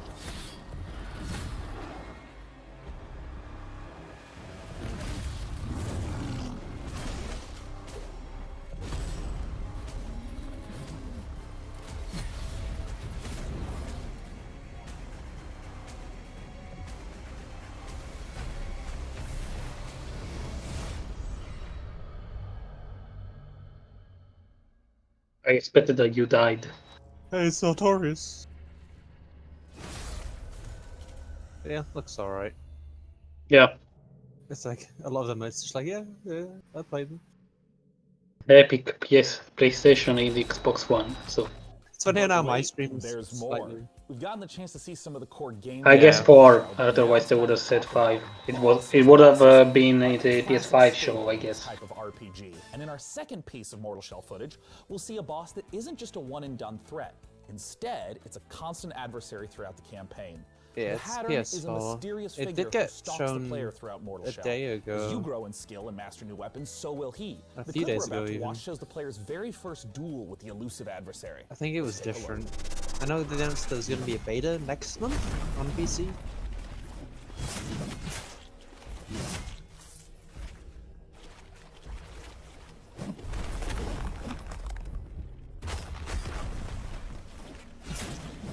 That's like Dark Souls. And yeah, but with this one specifically, it is like obviously it kind of made its inspiration known, you know. Yeah. I don't think they're trying to hide it.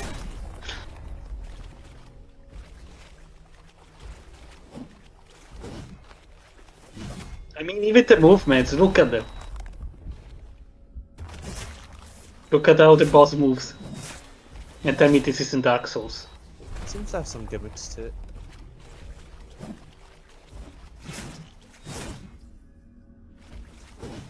It's just kind of funny. Oh, the boss hardens. What's the boss's name? Haddern. Harden. You get it? It's Harden, but it's the Harden. It's cool. It's sort of like the parry mechanic, where it's like you sort of turn yourself solid to parry. It's kind of weird.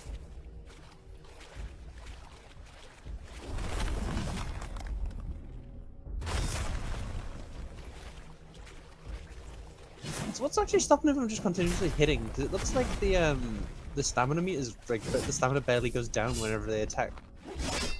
Looks like the meters are going down just a tiny bit.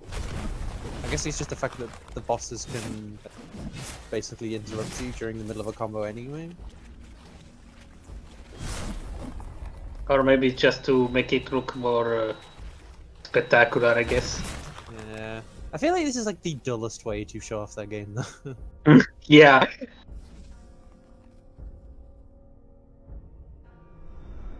Well, it's just like the gameplay they decided to show was sort of... It's just a bit bulky, so it's not really exciting to see Ortiz fight. Maybe. Is he gonna get eaten? You died. Typically on the PC gaming show, we don't spend too We much needed time talking the about you died Nintendo 64. fucking. The beauty of PC gaming is that one way or another, almost all games find their You way got taken to by an us animal, and are just often like Dark better off for Souls. it. After giving Blade Runner and Turok the remaster treatment, Night Dive Studios is now modernizing Shadow Man, a 1999 cult classic. They're adding in support for 4K and widescreen plus a whole suite of cut content from this wasn't dark expecting action this. classic. Let's take a closer look.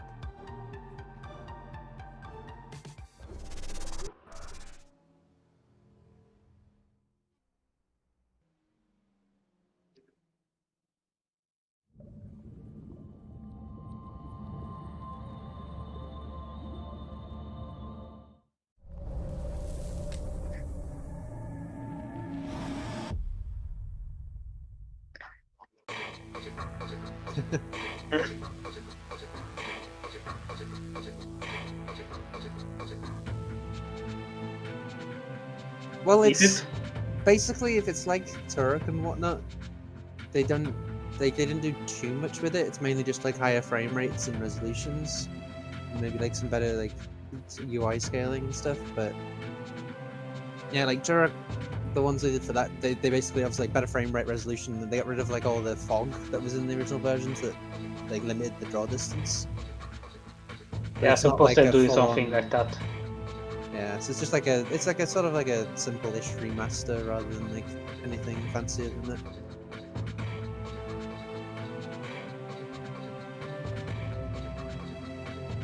Yeah, Shadow Man was a bit of a weird one. I didn't think they'd be handling it.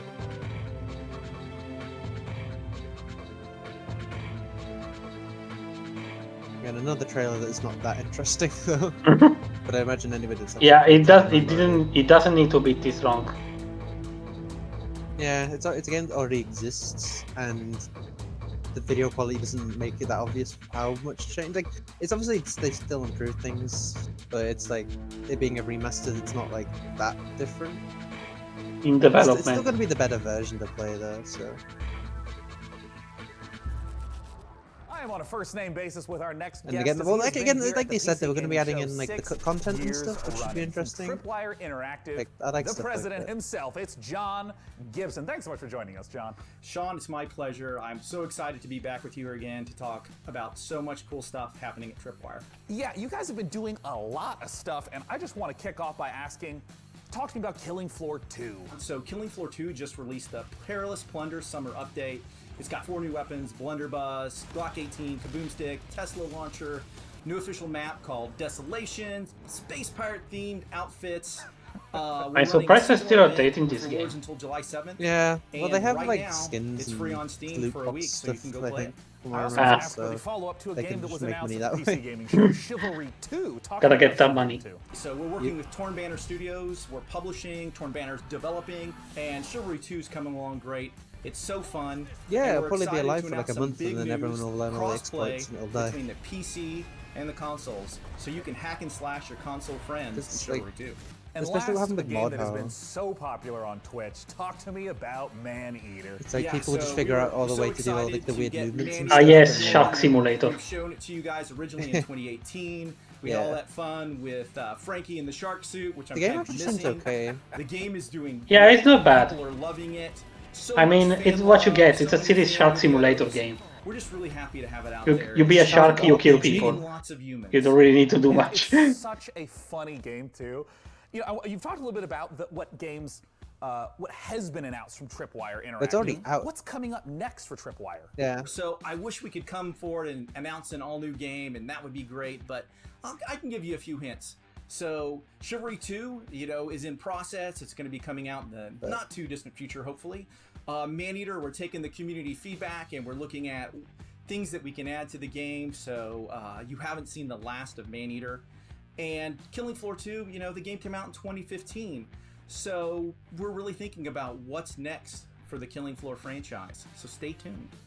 Well, if history Killing is Floor any 3, indicator, John, maybe. I'm sure I'll see you at next year's PC Gaming Show with those very Maybe, updates. yeah. Thanks so much for joining us. Thank you very much, Sean. That was a Now, vague this year's PC statement, Gaming so. Show, we've Well, already like you taken a said, look he at could give some hints, Epic but they Game basically Store weren't hints at exclusives. all. Mortal Shell in particular looks very promising. But for a sense of what else there is, let's take a look at this. I don't want to look. Epic. I don't want to look at the chat right now. The chat's just going to be going crazy. Wait, it's the new Super Meat. Yeah, chat is cancerous as always. Okay then. Wait, so the new Super Meat Boy game's going to be Epic exclusive on PC? Yeah, fair enough. I don't know if they announced it or not.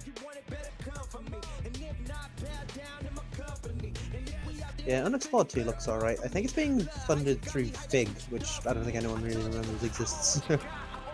We're also getting a new Tony Hawk, a new Super Meat Boy, about time.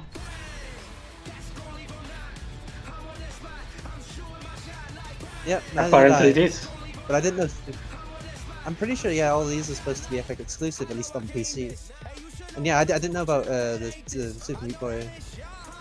These are all Epic games, so. Yeah, so these are obviously console, doesn't say whatever, but. That's interesting enough.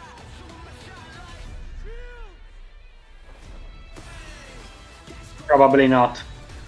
I mean, Ubisoft has its own yeah, well, DRM thing, so. You play. Yeah, you will need Uplay, so. You just link the your Uplay account to Epic, so when you buy games on like Ubisoft games on Epic, they get added to your Uplay account. You don't even have to use Epic after. Like you don't. Blightbound is a 3-player dungeon. On Steam, it forces you to get Uplay as well. It's Yeah, for annoying. Epic specifically, you don't even have to install the game on Epic. You just you link the accounts and then it adds it to your Uplay account, so you can play it on either. Obviously, you need Uplay either way, so you may as well just play it on as an Uplay. ever-expanding game with new maps, new heroes to add to your roster, and new loot to retrieve through free updates. You better hope it's expanding if it's in early access. Blightbound, It's an early a access and it's cooperative never dungeon changing. crawler that tasks 3 heroes to venture down from their mountain refuge to face the abominations of the Blight. Oh, hi, Sauron. Some corrupting fog that enshrouds the land. It's another video that looks a bit low quality. Each player will choose a hero from one of 3 classes: warrior, forge Titan's might, assassin, Let me at him. or mage. My greatest power awaits. Is this Trine? Terrifying horde of Is this Trine? monsters and colossal forces. Each class of hero fulfills a specific role on the team to overcome. We got a warrior, mage, and assassin. It can't be a coincidence. Yeah, that's like sort of like the generic setup all the time, though. Oh, this box puzzles, it's exactly like Triumph.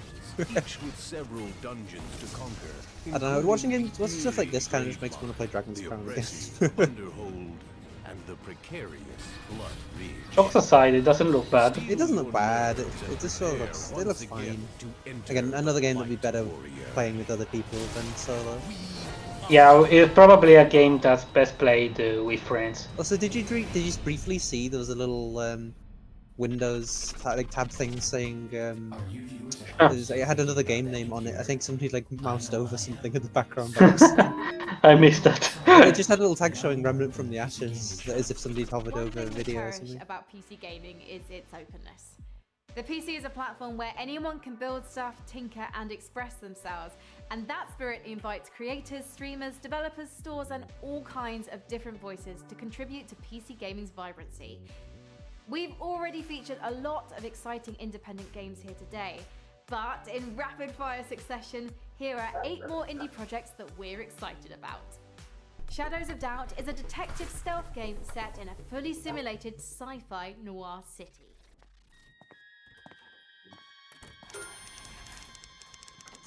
This just has no release date. It doesn't even have a publisher. Like, are they self-publishing, or are they looking for a publisher, or... I don't know. Maybe, yeah. I like the voxel style.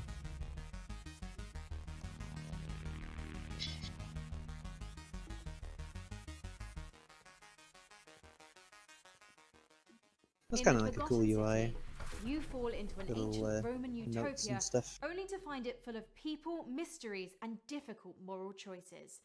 Explore an open A Minecraft city. in time.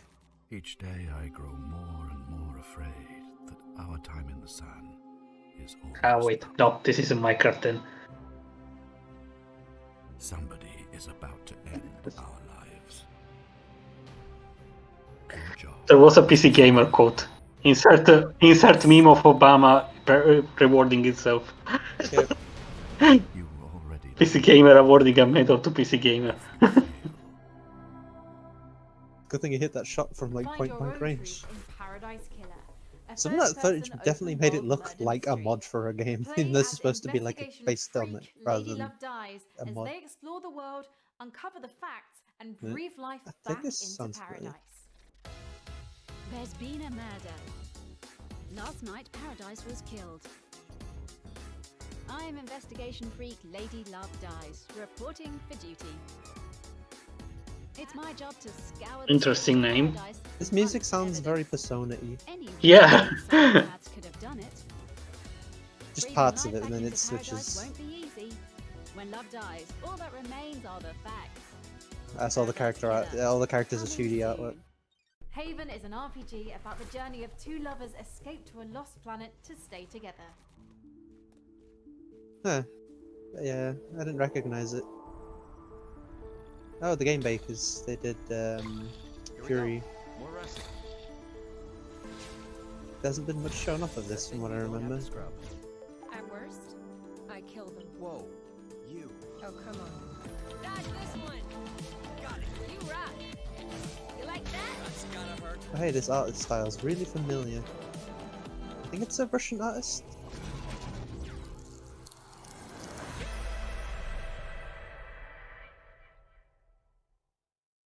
Cartel Tycoon is a narrative-driven drug empire simulator where you No rule as a release. succession There wasn't a of release date, fictional was drug there? I lords didn't in a pay world attention where at this death time. and violence are inevitable.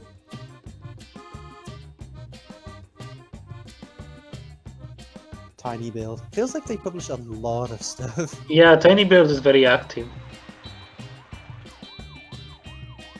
I think yeah, yeah. Did they do one last year? Or am I misremembering? Yeah, they may have done something last year. I'm not 100% sure. They definitely published a Sailors lot. is a survival cult adventure game set in a dangerous, ruined world full of Yeah, this is trouble, another Tiny where Build you game. and friends must survive the Great Flood.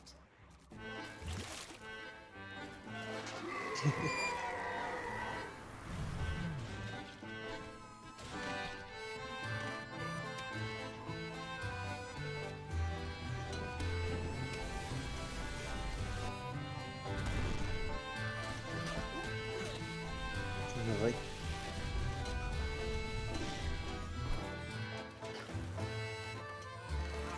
So it looks like again it should be fun co-op. Yeah. Like lots of dumb stuff happening all the time. Classic RPGs that lets you experience past, Switch, present, PS4, and future Xbox, PC. simultaneously. Oh, this is the one I'm looking forward to. I couldn't remember if it had a release date already, but it's one of the few games that actually has a complete set release date.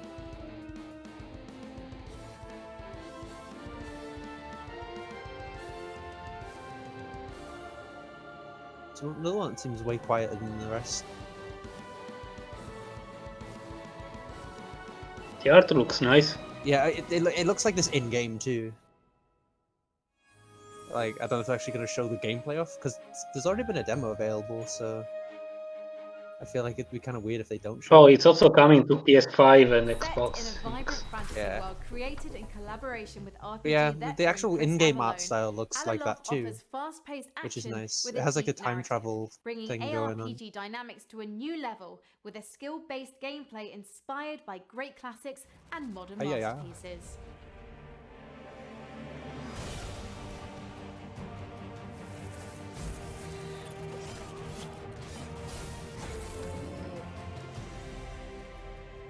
I think I saw an ad for this on Facebook. Like one of the few Facebook ads that wasn't terrible. It definitely has like sort of an old school look to it. Like very old school, just with better resolution. Weird West is a curious project from the co-creators of two of our favorite games, Dishonored and Prey. Despite its top-down perspective, Weird West carries forth much of the same spirit of those first-person games laid out in a dark reimagining of the Wild West, filled with fantastical creatures. From Wolf-Eye Studios and Devolver, let's take a look at Weird West.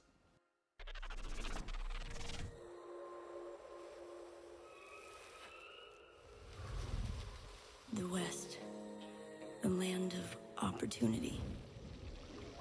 A place where you can be a hero, a scoundrel, and anything in between. This ain't quite the Wild West as you know it. There are ancient powers that Sounds like they're about to war fall with each asleep. other. Strange entities lurking in the dead of night with their own rules and their own peculiar motives. Welcome to the Weird West.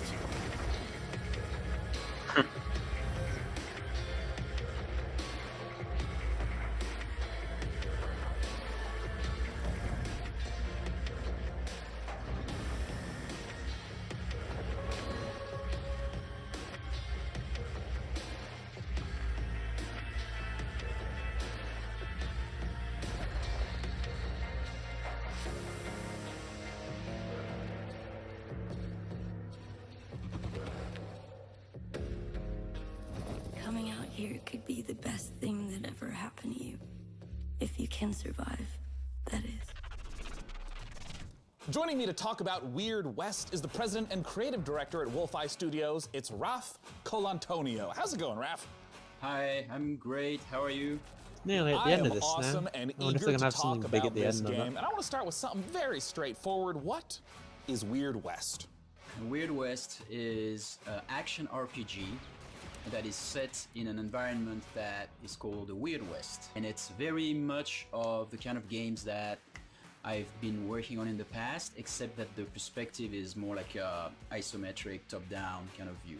Yeah, I mean, we've referenced Prey and Dishonored, and we normally think of the immersive sim as first-person games like that. What happens when you try to translate that to that top-down isometric perspective? There's not much different in the spirit. You will really find yourself at home. It's just that it's a different perspective. So instead of seeing through the eyes of the player, of the character, you have a chance to run a party of people. So you have followers, and you have more kind of like a strategy kind of view. But the exploration and everything is, is still the same kind of spirit, but with a different perspective. And in particular for people that maybe haven't played immersive sims, I know that the whole notion of creative problem solving is a big aspect, multiple ways to get past the same obstacle. Can you give some examples of that in Weird West? We like games where we set up an environment for you, a context, there's a world, there are characters, there are objects, and all of those objects have got consistent rules. And then there's an objective, which is, for example, go inside this house and frame a character by putting a letter that he did not actually truly write, but you put it there so that the sheriff can find it, right? You could do it in a very stealthy way, which would be what you would imagine people would do. So probably use a power and put people to sleep and then get inside. You've talked about the different things that you can do as a player in the game, but who are you? What can the player do to shape who the character is over the course of the game? Right, so this is a very good question and also a very dangerous one for me. It's the riskiest question yet, man. To make it simple, you are going to play 5 different characters. Once the main quest is over with the first character, you go to the next one. Now, the first one is still in the world, so you can go back and recruit him or her in your party. What does death mean for you and for your companions in Weird West? It's a risk that we're taking. We're gonna have different modes. There's the super hard mode where you die and you're dead. Is the game sort of designed to be like playing in one forward timeline? If someone dies, you're not supposed to reload. You're just supposed to continue to play within the same world? Yeah, You die in real life. Play with the same world, but now PC the blows sad up on thing you. is that that doesn't apply to your followers. Yeah, the characters that are with you, but maybe they'll come back at you someday under the form of an undead, or you don't know what's gonna happen. You can revive your followers if you're there and if you have the right tools with you. But if you don't and they die, that's it. You know, your followers are now in a little graveyard somewhere. You make it sound cute. A precious little graveyard. Well, they will maybe come back as the undead. Yeah. Now, Raph, when can people get their hands on Weird West? So the game ships in 2021, but some of you are gonna have a chance to play a demo actually pretty soon in the incoming months. You can follow, I'm not expecting it Warfire at all. Studios on Twitter, and as well as Devolver Digital on Twitter as well, for more information about that. Well, Yeah, and I thank don't you so expect much it. for coming They're out still once working again. on That is 7, Devolver so- Digital, Wolf Eye Studios on Twitter. I mean, we don't for actually that even have a release upcoming date for demo. 7 yet, which is kind For of our missed it. next game, believe it or not, yet again, we're gonna go Yeah, Frankie. probably, yeah. Sean, I don't know about you, but there are times I wish for a simpler life. A life spent as a farmer in a humble JRPG Yeah, village, there's been some where gameplay all I trailers have of the to English worry about release is now. which vegetables to gameplay plant, videos what rather. to name my chickens, and which of the dozen townsfolk I should propose marriage to. Our next game is a return to that simpler life. Wait. From XTgames, this is Wait. Story of Seasons, Friends this- of Mineral Town. Is it Rune Factory 4? Oh, wait. Friends Minotaur's getting PC. Harvest Moon is safe. Nice, okay. Yeah, this hadn't been announced for PC already. Fair enough, I wasn't expecting a PC release. Well, that's the second XC game for this. It's kind of a funny one to be happening near the end. Yeah. Game's So yeah, alright. basically Harvest Moon. I wonder if it's coming out the same day as the Switch version, which is very soon.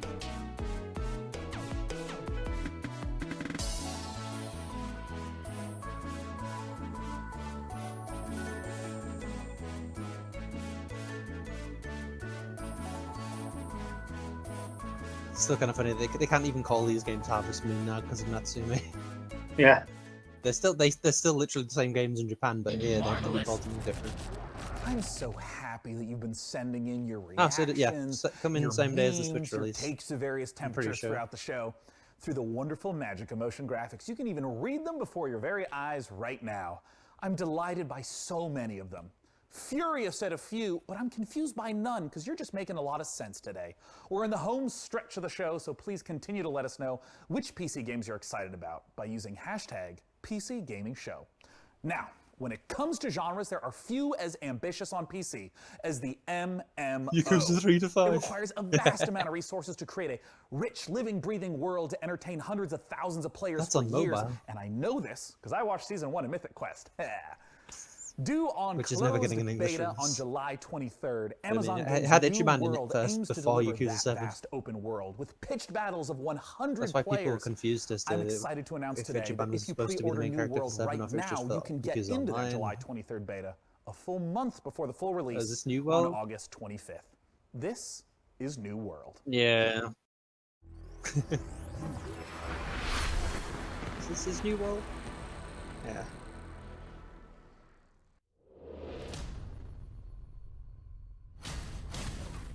New World seems okay. It basically changed focus near the end of development, though, or before release. Sorry. From what I remember, it's supposed to be more PvP focused, and it switched to more PvE instead.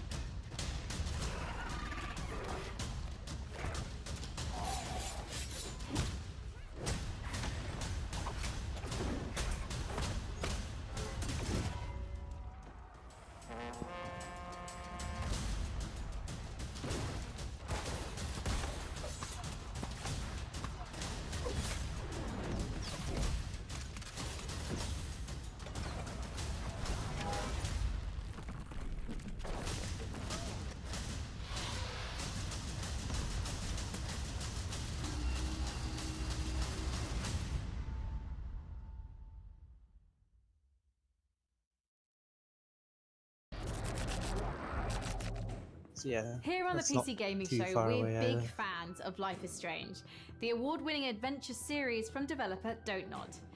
Having undergone some big changes since its first reveal in 2018, Twin Mirror, the studio's next game, is a psychological thriller that follows investigative journalist Sam, who returns to his hometown in West Virginia. Available to wishlist now on the Epic Games Store. Let's watch.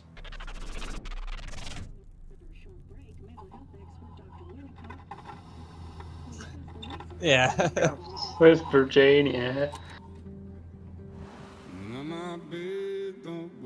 And before they actually do it anyway. Rasmussen is many things.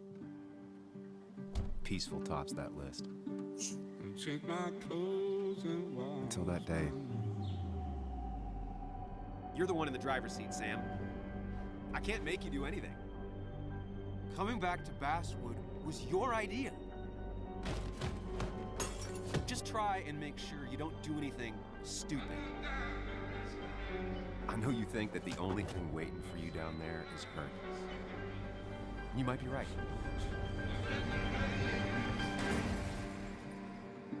The good news, though, at least you don't have to do it alone.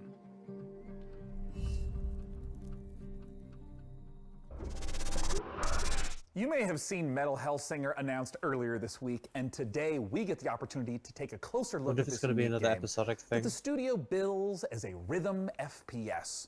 Published by Funcom, Is this the you have final to battle through announcement then? 8 hells, blasting demons to a heavy metal soundtrack. And to talk about one of the most Oh, yeah, epic I've seen this, encounters yeah. in the game is the creative director at The Outsiders, David Goldfarb. Take it away, David. Thanks. And let me say it's a pleasure to be here. And I think right now everybody needs some games to give us a break from the reality that we're currently inhabiting. So that's why we're here now. So what you're about to see here is an exclusive peek of some pre-alpha gameplay of our upcoming Why is he game, spamming the skull? Metal Hellsinger. Pre-alpha. Hope you like it.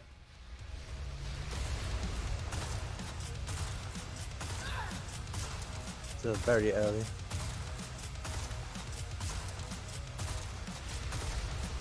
Those who challenge the law shall suffer. I kind of wonder how like the rhythm thing will like stay interesting because like just for shooting it seems kind of boring.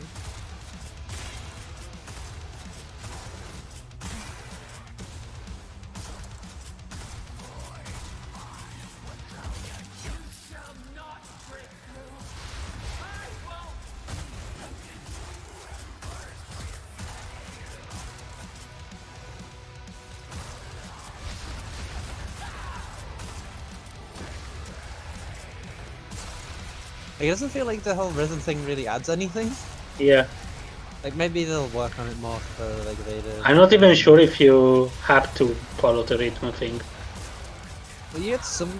It's yeah. It depends if it's just for points or for anything else. If you do more damage if you time it right too.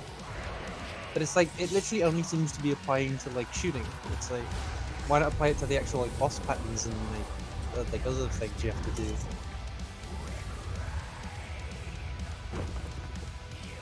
Like that just came up. It's supposed to be saying, "This is one of the most epic moments," and it's like this is kind of boring.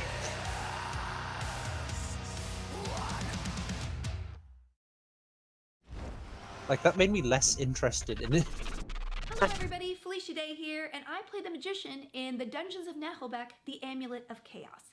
The Amulet of Chaos is a fun and silly tactical RPG that's coming to PC later this summer. It features a group of adventurers searching a dungeon for treasure. Each one of the characters has their own skill sets, or lack thereof, fighting styles, and inventory. So, yeah, like how many games Each one during is this have kind actually of had a set failure, release but dates? together, they're too dumb to fail. Feels like only a small The game handful. doesn't take itself too seriously. It has lots of in-jokes for tabletop games, and for some reason it features a lot of chickens. Anyway, here is an exclusive preview of The Amulet of Chaos.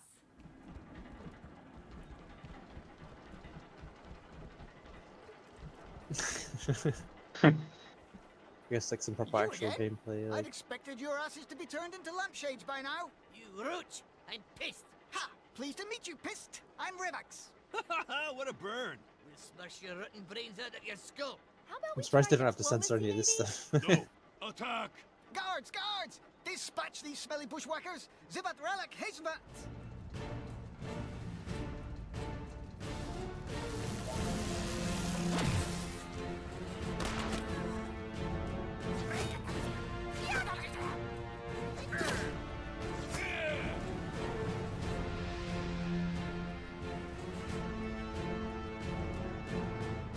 Yeah. Okay, that was an odd one. Who says you need water to go sailing?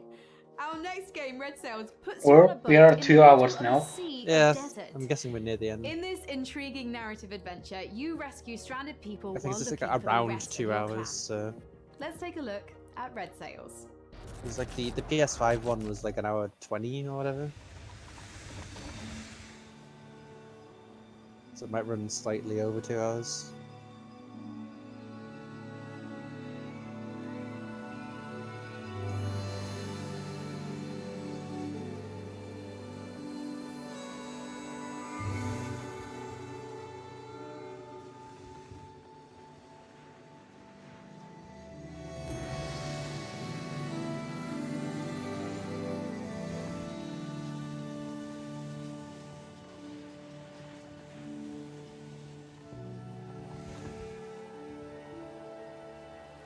Ward. Instead of water ward. Crush the boat. There's another one where the video quality is a little bit rough. It doesn't really mesh well with the art style. So DevBot, do you have any access to some medical programs in case I, bump my foot against some of these cold, unforgiving walls? Query received, Sean. In order to familiarize you with basic life-saving procedures, I have established contact with game developer Bossa Studios, the creators of Surgeon Simulator 2. Well, I wasn't really planning on doing any surgery. I feel like if I was injured, this you'd be the surgery one doing the sim too. surgery. My analysis shows that Surgeon Simulator 2 contains all of the vital instructions for repairing fragile Kind human of weird. They bodies. showed a bit of it during 1 the hour of Surgeon like Epic Simulator Games 2 or is real. equivalent to 1 year of human medical school. That's not true, but I appreciate your enthusiasm and thirst for knowledge, DevBot. And I'm certainly interested in this game. So let's take a look at Surgeon Simulator 2.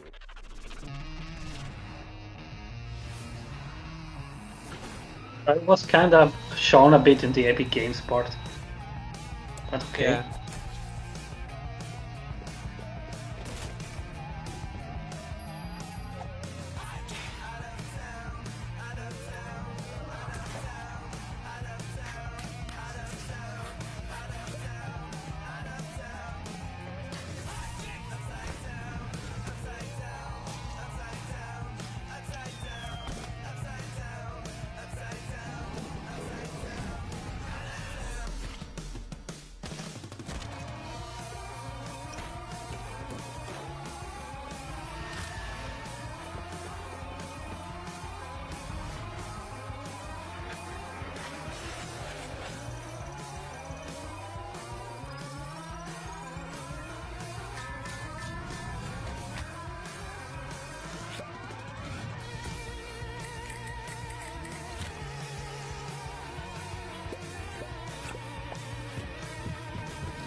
Joining us to talk about Surgeon Simulator 2, we got Mark Pick on the line. Mark, thanks so much for joining us. Hello, thanks for having me.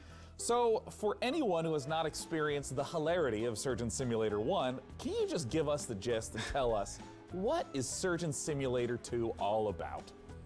We've kind of taken the tone and the heart of the original, which is that chaotic physics gameplay, and we've really kind of blown it out to brand new epic proportions. So in the original game, you're just one arm kind of moving around on one table. In the new game, you're actually a fully limbed surgeon moving around for the first time in the series on 2 feet.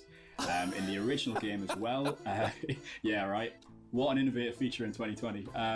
In the original game as well, you were limited to just surgery, whereas in Surgeon Simulator 2, there's a whole plethora of brand new mechanics, challenges, and gameplay elements to explore. You're not just looking over one patient's chest cavity anymore, but you're actually exploring a fully fledged medical facility. Can you maybe tease a little bit of some of the other, perhaps, medical operations that I get to perform in Surgeon Simulator 2? Yeah, so there is 12 operations in the game, and you will have seen a few of those in the trailer just now. Think of that facility as like a little bit like the original Surgeon Simulator, with a bit of kind of a mad scientist lab thrown in there, through this kind of lens of like a Willy Wonka's Chocolate Factory vibe. Like, you're never really sure what's going to be around the next corner and what new twist or what dark machinery are going to come across next. So players are going to come across everything from like surgical vending machines, over-engineered operating theatres, automatic patient dispensers, my personal favourite, which is actually an improvised cannon, where you can actually fire limbs or organs and things across to your fellow surgeons on the other side of the room to keep operating on Bob. Now, Mark, I understand that there is a creation tool in Surgeon Simulator 2. What does that entail? Yeah, that's right. So in keeping with the variety and the surprise that we talked about before, in Surgeon Simulator 2, we're proud to announce that we are bringing the Bossa Labs creation mode to the game.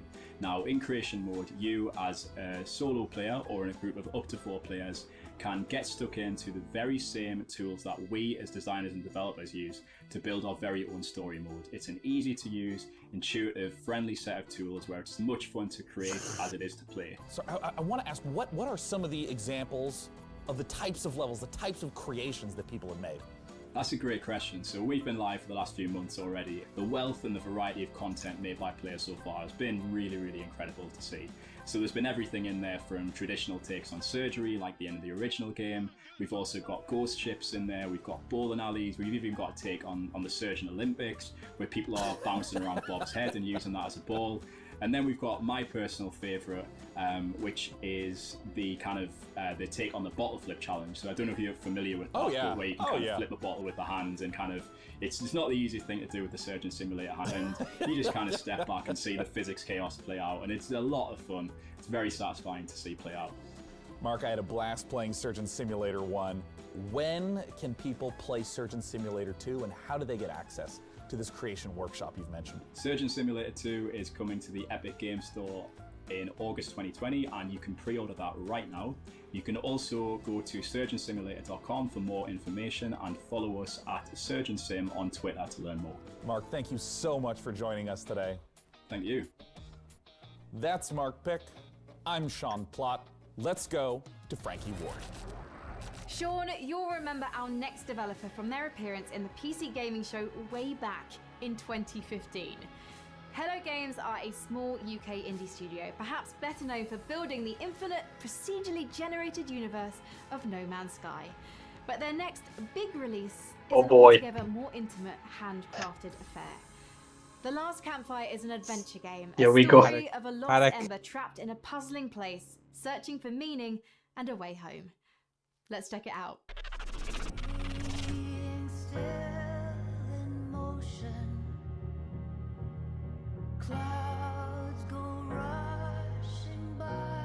Oh, right, they already showed bits of this before. I forgot.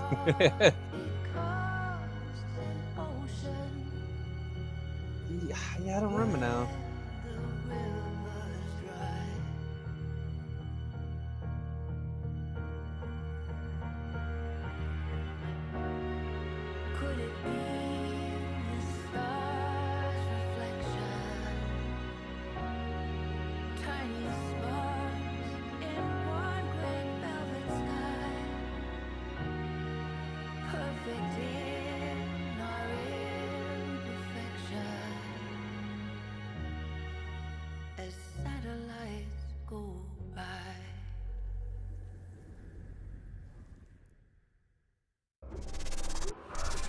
Escape from Tarkov has become one of the breakout successes of 2020, becoming a smash hit on Twitch as players fell in love with its extra gritty take on first-person shooters.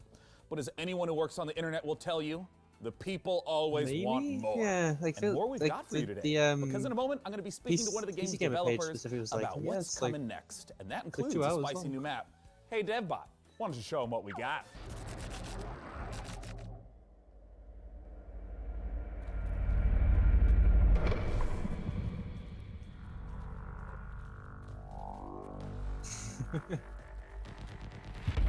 It's not the worst one, but yeah, it's not. Yeah, it's noticeable. Yeah, so it's sometimes it does go a bit iffy.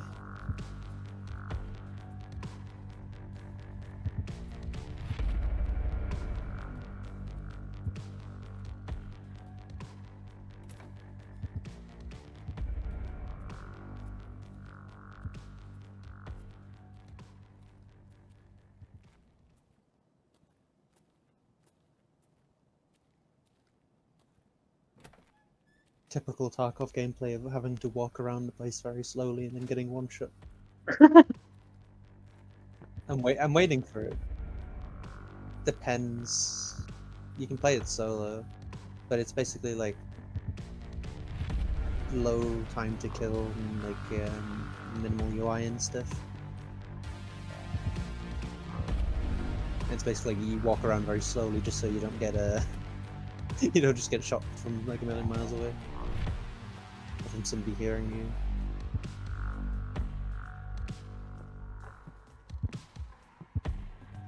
Yeah, it's like sort of realistic style, like if you die you lose everything you were carrying on you and stuff like that.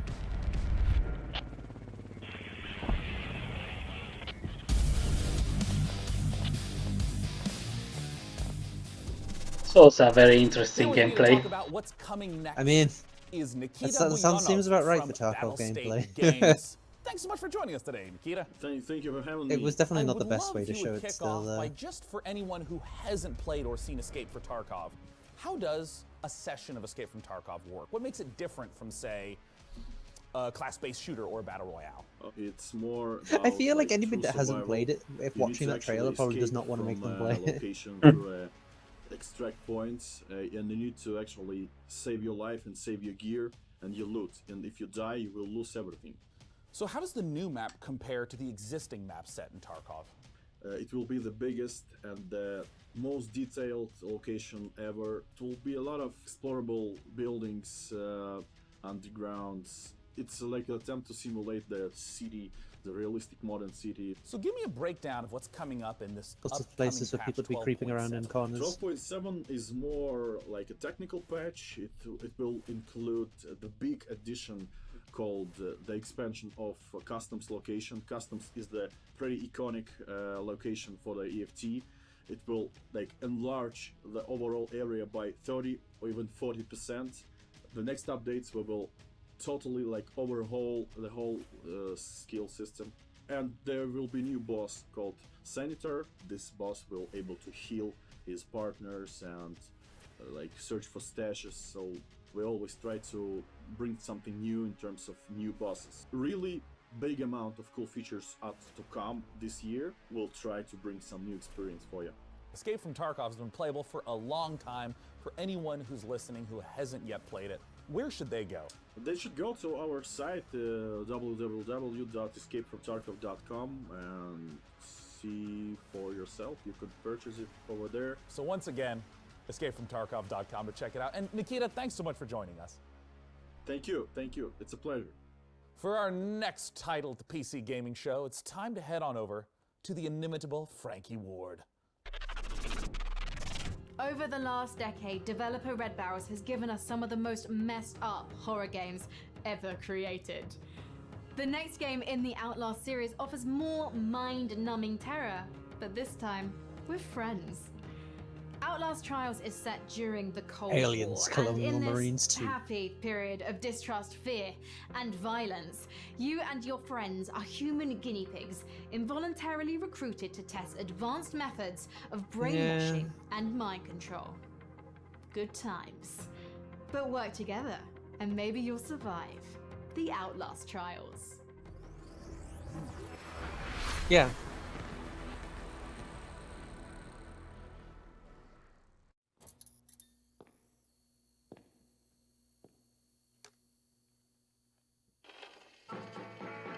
Still, I feel like the moment you introduce co-op into horror games, they just end up being way less scary.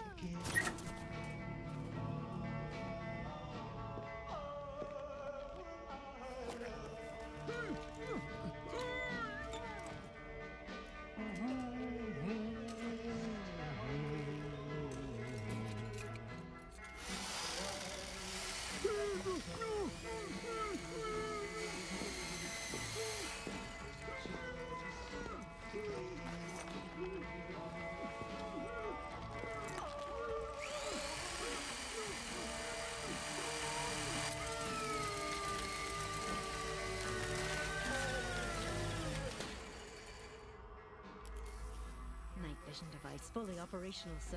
Excellent. Bring in the other subjects.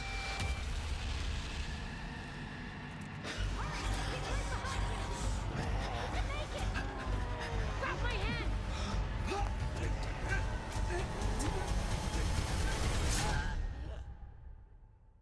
Word.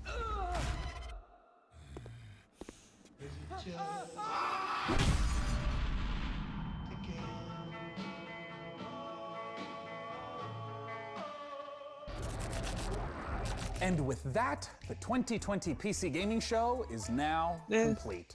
Thank you so much for joining us today. Still we got hope a that you while got to the go. chance to see We some did it. games that excited and delighted you. Also, as you might imagine, it is really challenging to put I on still a miss show that with space. no nearby gaming conventions. So an enormous thanks to our sponsors for helping to make this show possible. This year, the sponsors are Mythical, Perfect World, Funcom, Frontier Developments, XTgames, Atlas, So Persona is its own Games, sponsor. Humble Games, Sega, Yeah, it's Amazon like, why is Games, Atlas Nerd there Games, and Persona Tripwire 4 Interactive, Golden? and the Epic Persona 4 Games Golden by Store. itself sponsored this. Without your support, we would not have had the It'd be opportunity interesting to to put see on a a show decent amount of like for the Japanese greatest companies, so platform, like you know, like PC I guess mainly Japanese. Now, before I or say goodbye, Japanese I want to give a warm focused thanks and a ones. chance for my co-host to say Yeah, goodbye. it's funny. It's the Atlas Thanks and again, Persona 4 DevBot. Golden is two separate things. I am glad to have been of service, Sean. I'm going to shut down into sleep mode to conserve power until next year. Frankie, what is your goodbye message? You shut down for real.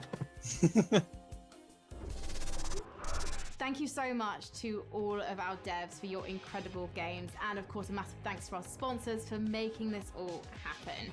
And finally, a big Poor thanks to guinea you pig, guys you've been at home torturing for for 2 hours. watching. I'm It's just so actually uncomfortable. my Look at it. psychic Let me now go. to take over the world, and I really do look forward to being Let your me evil leave. emperor overlord. Until next year, thank you so much, and goodbye. All right, that's it. Coming up next is the Future Games Show over at That's it. twitch.tv/gamesradar, where you'll see more exclusive reveals, deep Or is it? dives on the future of gaming, and developer interviews. With that, I'm Nah, I Sean think I'm Wayne cool. Plot, Thank you. and this has been the PC Gaming Show. Stay healthy, stay safe, and take care. You too, man.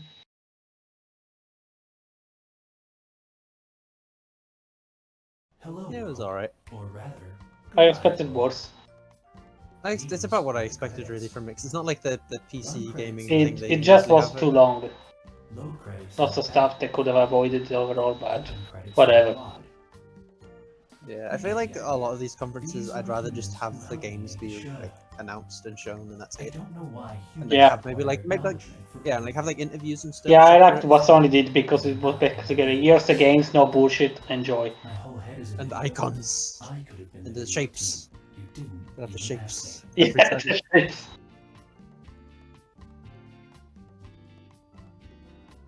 Yep. Yeah, that's I also the guess problem. what I kind of like is it's just like just have the games be shown one after the other, and then have the interviews and stuff be like separate that you can view if you While want you to. were watching this, I calculated But I feel like a lot of 49 people probably only trillion care about digits. certain How about games, you? so like having the thing focus HMU. on each game Kids that's with their like acronyms, continuously. am I It's right? kind of like just let people watch this like, the just extra stuff on their hijacked all own of these time. people's computers Like and if found somebody's some interested in a alarming game, amount of they'll Henry want to Cavill watch like fanfiction. an interview or whatever. But if they're not, then it's just kind of like they'll just be like, "Can we just get to the next thing, please?" I am assuming direct But control yeah, it was of like these drones and announcing it out loud for some reason. just like Yeah. separate videos, and maybe have them be longer. So like, All unsafe you know, progress if you're actually will be interested in a lost. game, you can get more info. Because like, it feels like most of the interviews and stuff basically said nothing, So many and editors. it was kind of like, okay. Pro tip. Like when they asking your didn't computer feel to very open a bay door, worthwhile. Like say if they could have spent please. longer on them outside of the actual main, With all like these sponsors, you'd reveal think I'd bit have a event heck of a thing, lot then more it would have been RGB. alright. Again, sponsored by Persona 4 Golden. Seriously, it is time to leave. Yeah, probably. I'm pretty sure all the Yeah. questions are already written down. Yeah, it's usually scripted. pre-planned. This album. But yeah, it was okay. It's either the developer saying, ask me this and that, or maybe the interviewer said, I'm gonna ask this. Can you answer these? What can you answer? Well, the guy had all the stuff written down in his notes anyway. Like you could see him referring to it half the time. So. I mean, it's usually works like this. So. Yeah. It's like it's just kind of like dull. Otherwise, it would be very awkward. I didn't really like a lot of the segments in between. Really, it's just like this isn't really interesting or funny or anything. I don't really care. But like overall, like the game reveals were fine. There's some new stuff. Some stuff actually got released today, even if it was like basically just early access stuff. Yeah, it was okay. Did it need to be over 2 hours long? Yeah, probably not. Wait a second, what's this?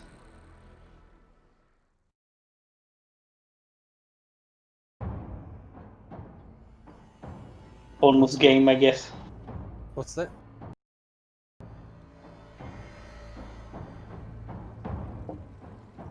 What's happening? I'm confused. Me too.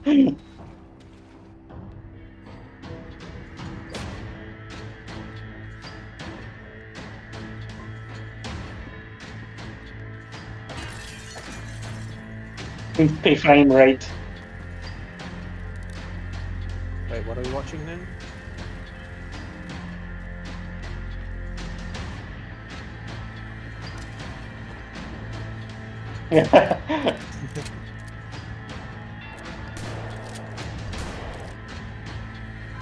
Guys, I switched streams again to the proper one.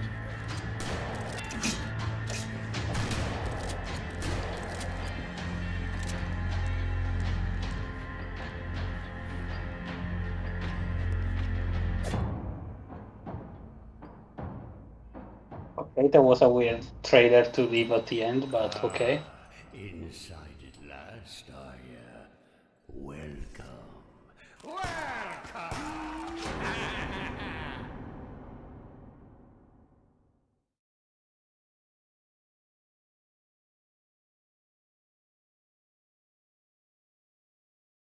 Okay, I get. Yeah, that's it. It's over for real now.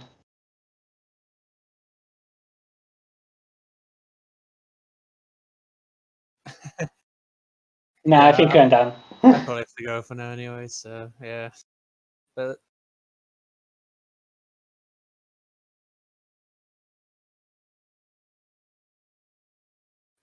No, I'm gonna be sleeping. Thank you. at least it's slightly early in my time. Yeah.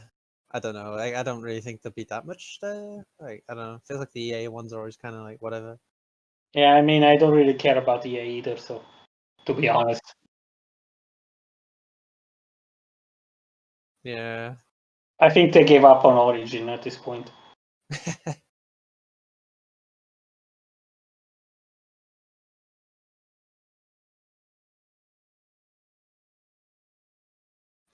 It was alright overall. Yeah, it's what are. Seemed worse. You can buy it on Steam. May as well.